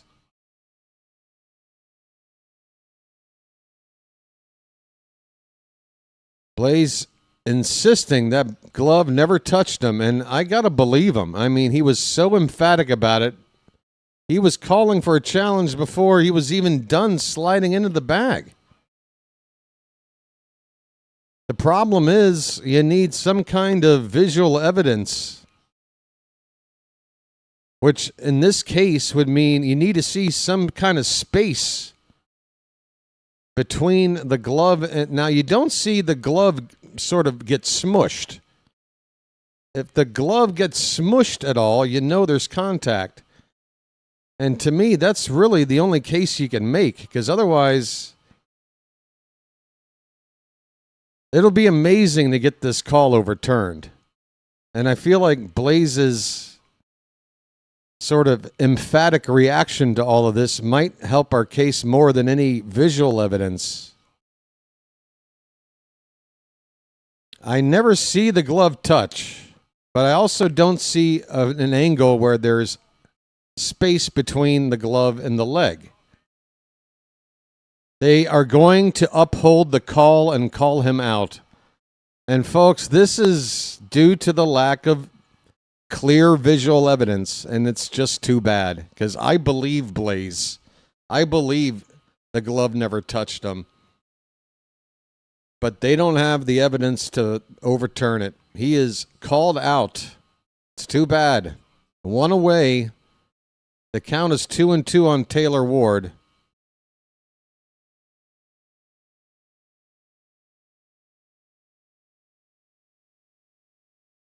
And that pitch is outside. Full count. Suddenly my game stream has started to lag. Stand by, please.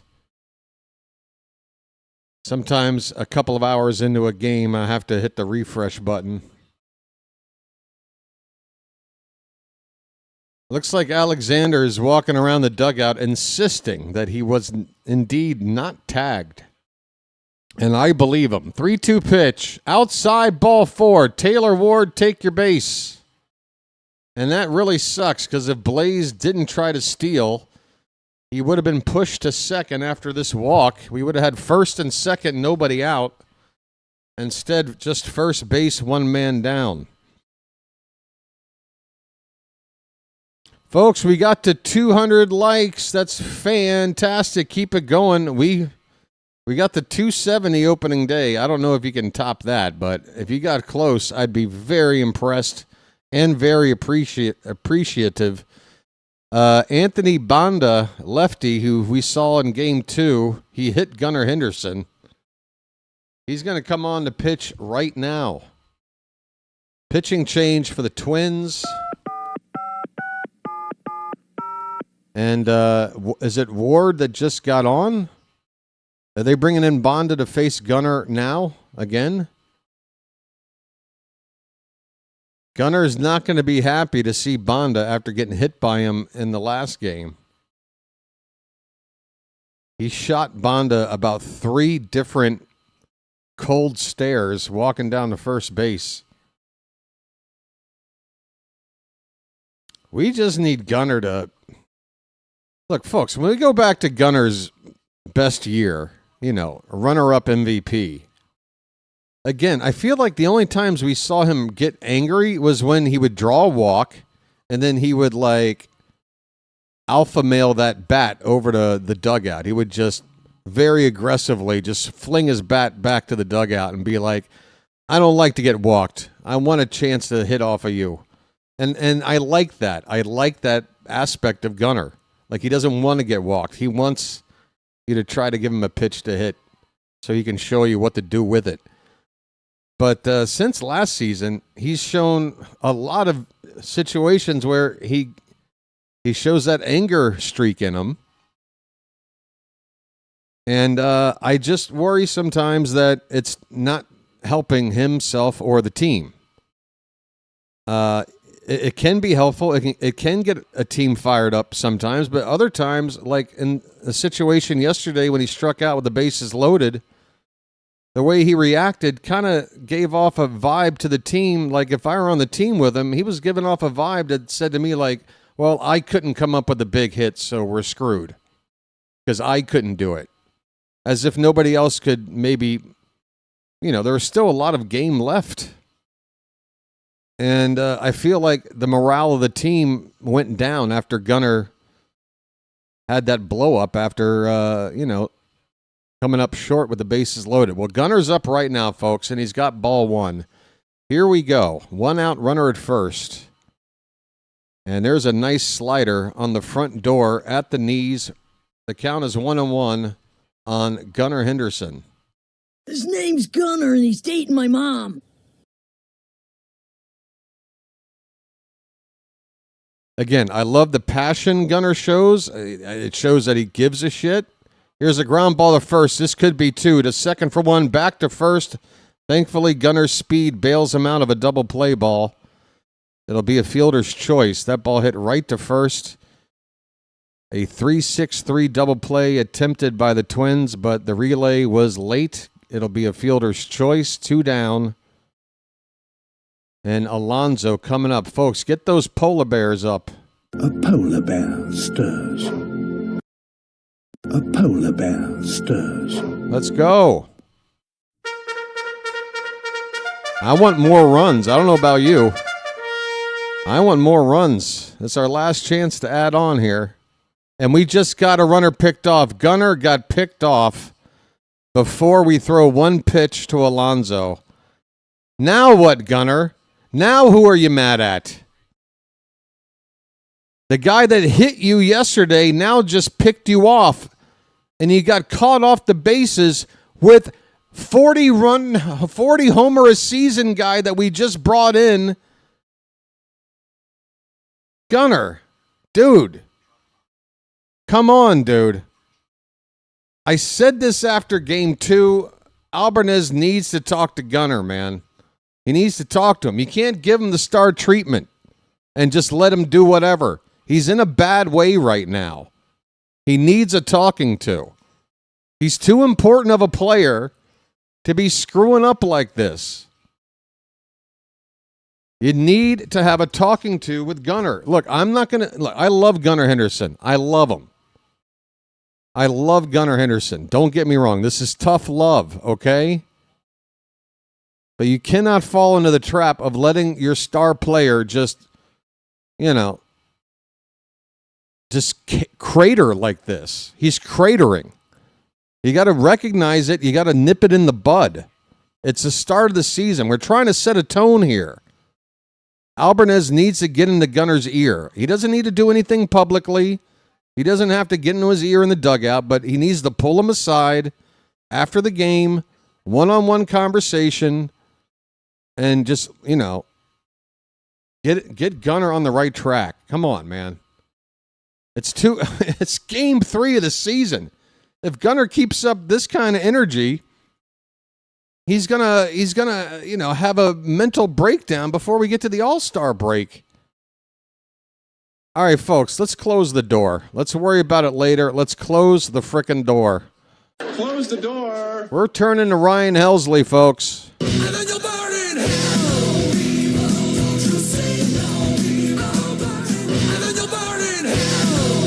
Come on. Folks, Ryan Helsley is making his second save situation appearance. He struck out the side on opening day, throwing gas that got up to nearly 102 miles an hour, rounded up to 102. First batter is Luke Keeschel. He's facing the 3-4-5 hitters with a 2-run lead, and the first pitch is in the dirt with a slider for ball 1. Keeschel 0 for 3 with a walk. Helsley looking to rebound after a tough year last year, split between the Cardinals and Mets. 1-0 is low again, 2-0. Man, you want your closer to come in and get ahead of batters, put them away. You don't want any reasons for anxiety. But we got a 2-0 count here. Let's throw a strike. Pitch. There it is. That was a fastball right down the middle on 2-0, and Keeschel swung at it, so he probably knew what he was getting, and still, the best he could do was foul it away. A 97-mile-an-hour fastball. It could be a tough situation for the hitters right now. There is a band of shadow covering the plate halfway to the mound, so that ball is coming out of the sunlight and into the darkness. That ball's fisted into right center field, a base hit. An inside-out swing by Keeschel gets the leadoff man on for the Twins. So we're going to have to get 3 outs with a tying run at the plate. So we are sweating here. Unless, of course, we get a double play quickly. We are needing to get 3 outs now with the tying run at the plate each time up. Does that make any sense? It's Matt Wallner, folks. And first pitch, just a little bit low, a slider. 1-0. Starting to sweat. It's been a very emotional day, and we want to win. We really can't afford to lose this. The 1-0. That's up and away. Come on. They checked the swing. The appeal said he didn't go. It's 2-0.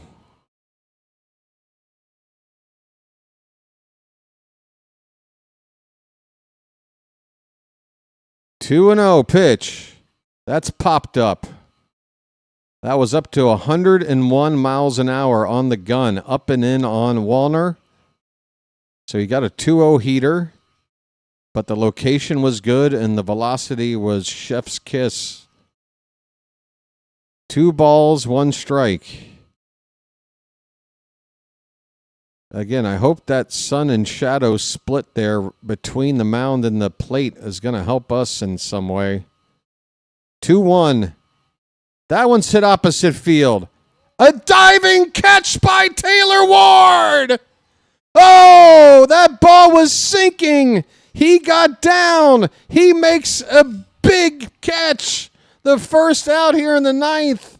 Oh, yes. Besides that, it's on the reflexes. Come on, 2 more outs to go.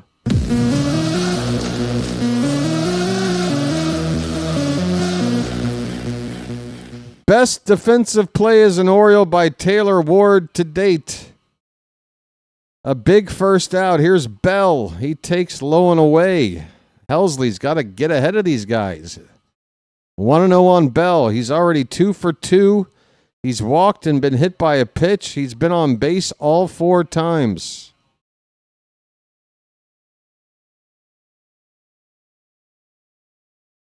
The 1-0 is way too high. He hits 102 on the gun, but the pitch was high out of the hand.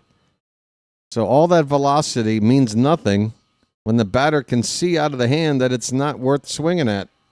It's 2-0. Pitch. Too low. He lays off. 3-0 to Bell. And you don't want to give in to this guy. He's dangerous. He can tie it up on a swing.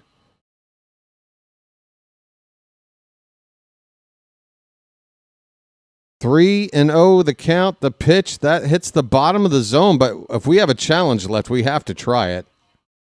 And we will challenge what's called ball 4. I think it's a strike. Middle of the plate, bottom of the zone. And yeah, that's a strike by half a baseball. 9 challenges against this home plate umpire today.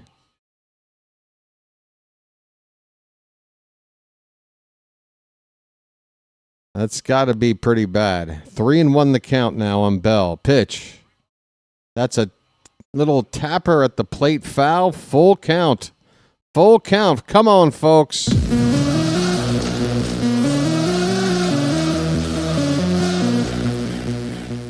Come on, Helsley. Blow him away now. Give him your best. 1 out, runner at first. The 3-2 to Bell. Here it is. Where is it at? Another challenge. Challenge again. Even Helsley taps his hat. Even Helsley's tapping his hat. I've never seen a pitcher call for a challenge. Helsley wants it. Did we get him? Yes! Yes! We clipped the corner! Oh, I love you, ABS! That's a strikeout. 2 down, 1 more to go.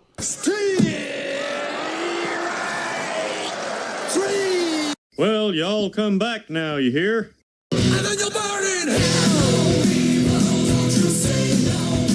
Oh, yeah.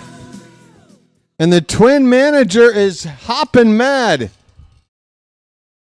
He's been ejected.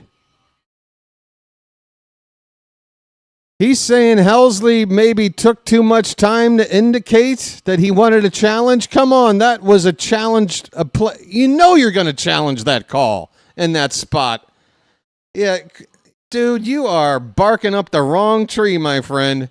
You are arguing with a computer. Go sit down, you schmuck.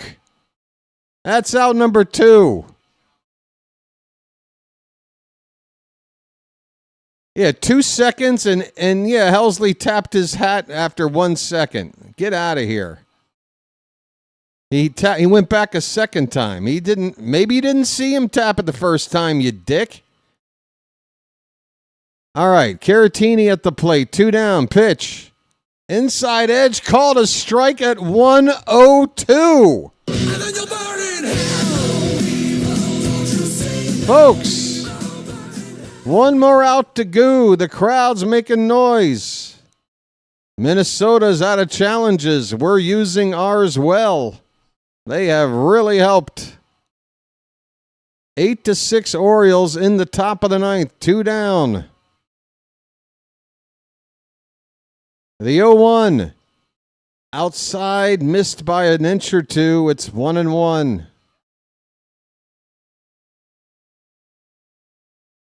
Folks, this ABS system is definitely changing the landscape of the game. 1-1 the count on Caratini. Pitch. Hit on up the middle. But it's off the glove of Gunnar. What the hell, Gunnar? Gunnar just missed ending the game with a routine grounder right to him. He was playing up the middle. The ball's hit right to him. And he booted it.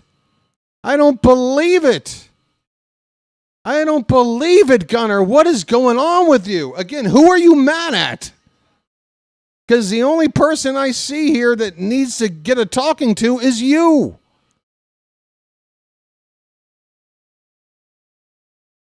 Gunnar, what the hell, dude?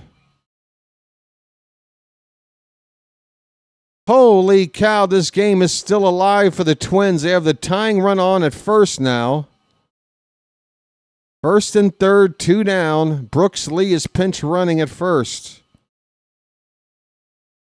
It is, good grief, James Outman at the plate. 2 down in the ninth. Hang in there, folks. First pitch on the outside corner. 99. Strike 1. Folks, keep the likes gooing. We're over 200. Please tap that thumbs up, bottom of your screen. I'm giving you everything I got. The 0-1 pitch. Had the plate, but it's low. 1-1. Triple digits on that one for Helsley. Those shadows are creeping closer and closer to the mound. That ball's still coming out of the hand in the sun. Popped up. Left field. Ward is circling under it. He makes the catch, and the Orioles win it. We take this game, and we win the first series of the season in a heart attack fashion. The Orioles in the win column. Final score, 8-6. No problem.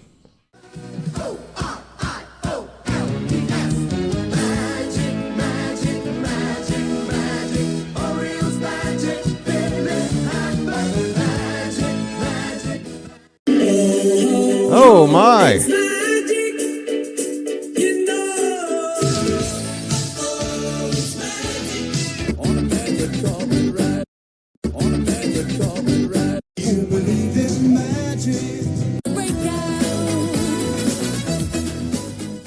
Folks, I would call this game something like abstract art.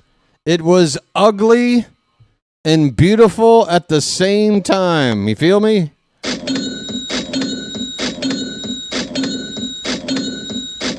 This game was like abstract art. Ugly and beautiful all at once. The Orioles. Holy cow, what a game this was. Early in the season, it's still March, and I feel like I need to, I don't know, get my blood pressure checked. It's too early for this. 8-6, 8 runs, 12 hits, 1 error for Baltimore, 6 runs, 12 hits, no errors for the Twins. The win goes to Rico Garcia in relief. Mick Abel, who went 3 1/3 innings, tagged with the loss. Helsley 2 for 2 now in save opportunities, hitting 102 several times there in the ninth. Helsley is throwing as hard as anybody in baseball right now. I don't know if we need our radar gun like calibrated or checked. I don't know if they're sneaking an extra mile per hour up in there to make him look good, but he is hitting 102 several times over in that ninth inning. 8-6, the Orioles move to 2-1. They win their first series that they play, and they should have done this. This should be what happened. The Orioles take the first series at home against the Twins. And folks, let's for those who have been here all day, I hope your memories aren't too short. I hope you folks can remember what the vibe was like here in the Charm City chat when it came to the team, particularly the offense, after the first few innings where we were held scoreless. First trip to the order, not doing much. And what happened? What happened? BW put on the hat. BW said, chill out. And what happened? 8 runs, 12 hits on the day. That's more like it. Now, again, was this a game to, brag about? No, we made a lot of mistakes. We had a lot of screw-ups in here. It was not, again, it was an ugly, beautiful win. Shane Boz's Oriole debut was, kind of a mixed bag. He had that really, really bad second inning, giving up the 4 runs, and I think on like 5 or 6 hits. But he didn't walk anybody. He did not walk anybody on his debut. He went 5 1/3. He settled down after that second inning. And, let me take a moment here to acknowledge Tom Free in the Charm City chat. Hey, Tom, thank you for the super chat. Very much appreciate the helping out of the channel there, folks. Message for you, son. Believe me, every little bit helps. Message for you, son. And that is the first super chat of the day. And I want to thank you very much for that. I really do. Tom just increased my revenue made today by about 33% with that one gesture. So trust me, it helps. Thank you so much. Looking around here, after Boz, we went to a lot of guys. We went to 6 relievers to get the final 3 2/3 innings in this game. So the one thing I will say about Albarnez was that he didn't wait around to go to another guy. It wasn't like, I'll give you 1 inning, I'll give you 1 inning. Wolfram did pitch 1 full inning, but he came in to finish the 6th and then got the first out in the 7th. Yeremil Geraldo got hit up pretty hard because he gave up 3 walks. He really put us in a tough spot, Geraldo. But Rico Garcia came in and bailed him out. He got the final out there in the 7th inning. And Tyler Wells came in to try to set up in the 8th, but he struggled. He gave up an earned run on 2 walks and 2 hits. So 4 base runners, but just the 1 run. Wells has got to feel pretty fortunate about it. Unfortunately for Wells, that's 2 appearances now, giving up at least 1 run in each relief appearance. And as a setup man, that's not going to work. Hopefully Wells is going to figure it out pretty soon. Yenier Cano bailed out Wells for the final out in the 8th with a strikeout. It took 9 pitches to get it, but he got it. And then Helsley took 20 pitches himself. He did give up his first hit. No, not first hit. I think he gave up 1 hit on opening day. 1 hit or 1 walk, 1 base runner. Either way, he did give up 1 base runner.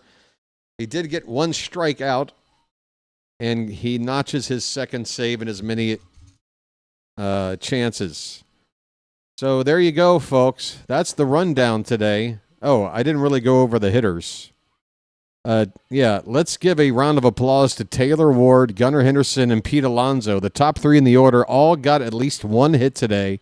All 3 scored at least, they all scored 1 run. So they all had some contributions, and look what happens when these guys help out. Now we got an 8th spot on the board instead of 1 or 2. Mountcastle got the start, hitting cleanup. I don't know why against the right-hander. He went 0 for 3 while I was in there. Rutschman, though, came in relief and got a pinch hit, scored a run, drove in a run. Bisaya went 1 for 3, a run scored. Tyler O'Neill with the big 3-run homer. Biggest swing of the day came off the bat of O'Neill. He scored 2 runs today. Kobe Mayo with a 2-hit game. His first 2 hits of the season, scored a run, drove in a run. Beavers had that big 2-run double. He's 1 for 4 today, and both Blaze and Jeremiah shared duties in the 9th spot. Jeremiah 1 for 3, Blaze 1 for 1, combined 2 for 4, getting production out of those guys at the bottom of the order. Very good stuff. When will Kittredge be back? There's no set date, Mr. Hyde, but all indications are like first week of April, so like any time within a week from now, I would say. Probably around the same time Holiday comes back, maybe a day or two early, maybe a day or two later. But I don't know if Kittredge has made a rehab appearance yet. So probably need to just set your clock whenever that happens. As soon as Kittredge makes a rehab appearance in relief for AAA, I think he probably would make a second appearance and then get called up right after that. So probably like 3 or 4 days after his first appearance, that would be when I'd set my timer, but we're waiting on that first appearance still, I think, for Kittredge. By the way, Keegan Aiken, there was an update for his status. I didn't go over it in the pregame show. It's not very, the news on him isn't exactly helpful in terms of knowing exactly what we're dealing here with Aiken, but let's see. It says Keegan Aiken, who has an abductor issue, says he's feeling a lot better, playing catch and running, but no timeline to start a rehab assignment, not 100%. So, whenever the player themselves is saying, well, they're feeling better, but they're not actually going through the progressions of returning, they're still waiting to start to get back to activities, well, then who knows what that means. Aiken is on the 15-day DL. I think if it's retroactive to when they put him on there before the season. Good God, Melanie Newman is getting scarier and scarier. She's frightening to look at. There she is next to the legend Jim Palmer, as if those two should be sharing a room together. Ugh. Maybe a Motel 6.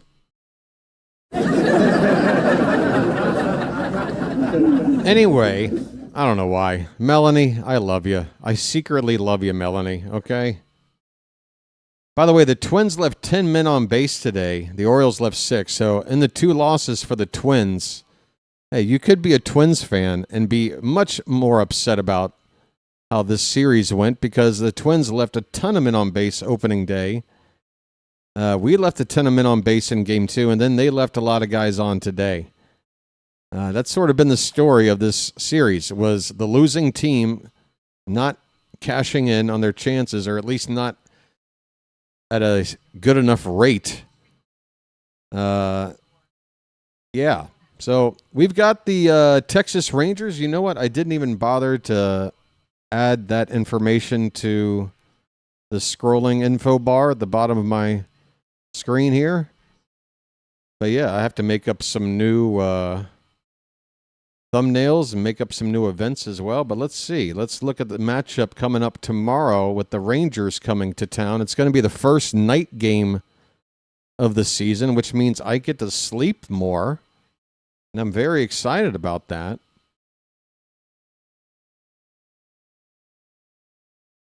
From yesterday's post-game interview, Scott's saying that Albanese is fine with Gunner's fits, that he liked his fire and passion. I'm saying, too, that I like the fire and the passion. But I'm also saying that you got to carry yourself in a better way. I mean, it's just my opinion. Again, take my opinion. It's worth as much as a a fun-sized bag of uts. Again, after Gunnar struck out like he did, or whatever it was with the bases loaded yesterday, and the way he reacted in that situation, I could just see the body language on the entire team change. And for the rest of the game, it felt like the whole team was just down. And I want positive energy out there. I want players to get up. I want players to know that if they don't come up with the hit in a big spot, that, maybe one of their teammates will pick them up. And the way Gunnar reacted, it's like he reacted as if nobody was going to be able to pick him up because he couldn't come through with the hit. And I don't think that's healthy. I don't think that's healthy for him. And even if it's okay for him, I don't think it's necessarily healthy for the rest of the team. But again, this is my opinion. It's very early in the season. We want to set a tone, right? And it's very early. The frustration at this stage of the season should only happen in the most, egregious of circumstances. And Gunnar seems like a guy that gets frustrated at he's the first guy to snap. And I just don't think it's helpful. Okay? That's just my opinion.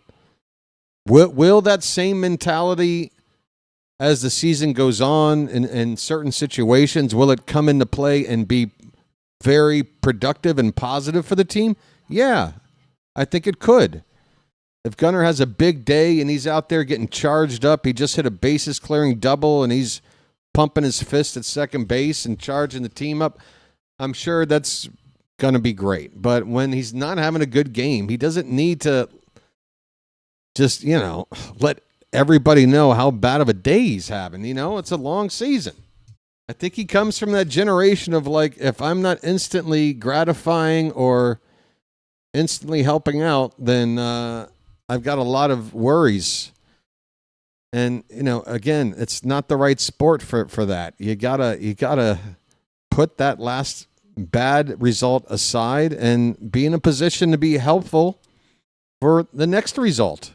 And again, we saw Gunnar get picked off today. Gunnar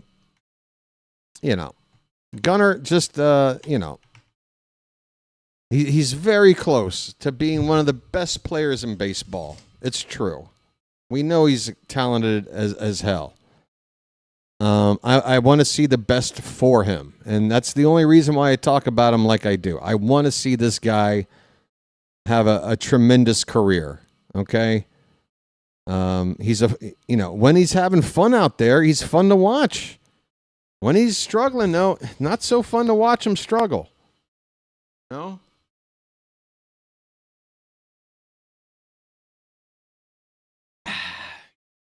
Man, how did I have one last sip of coffee? Talk about rationing perfectly.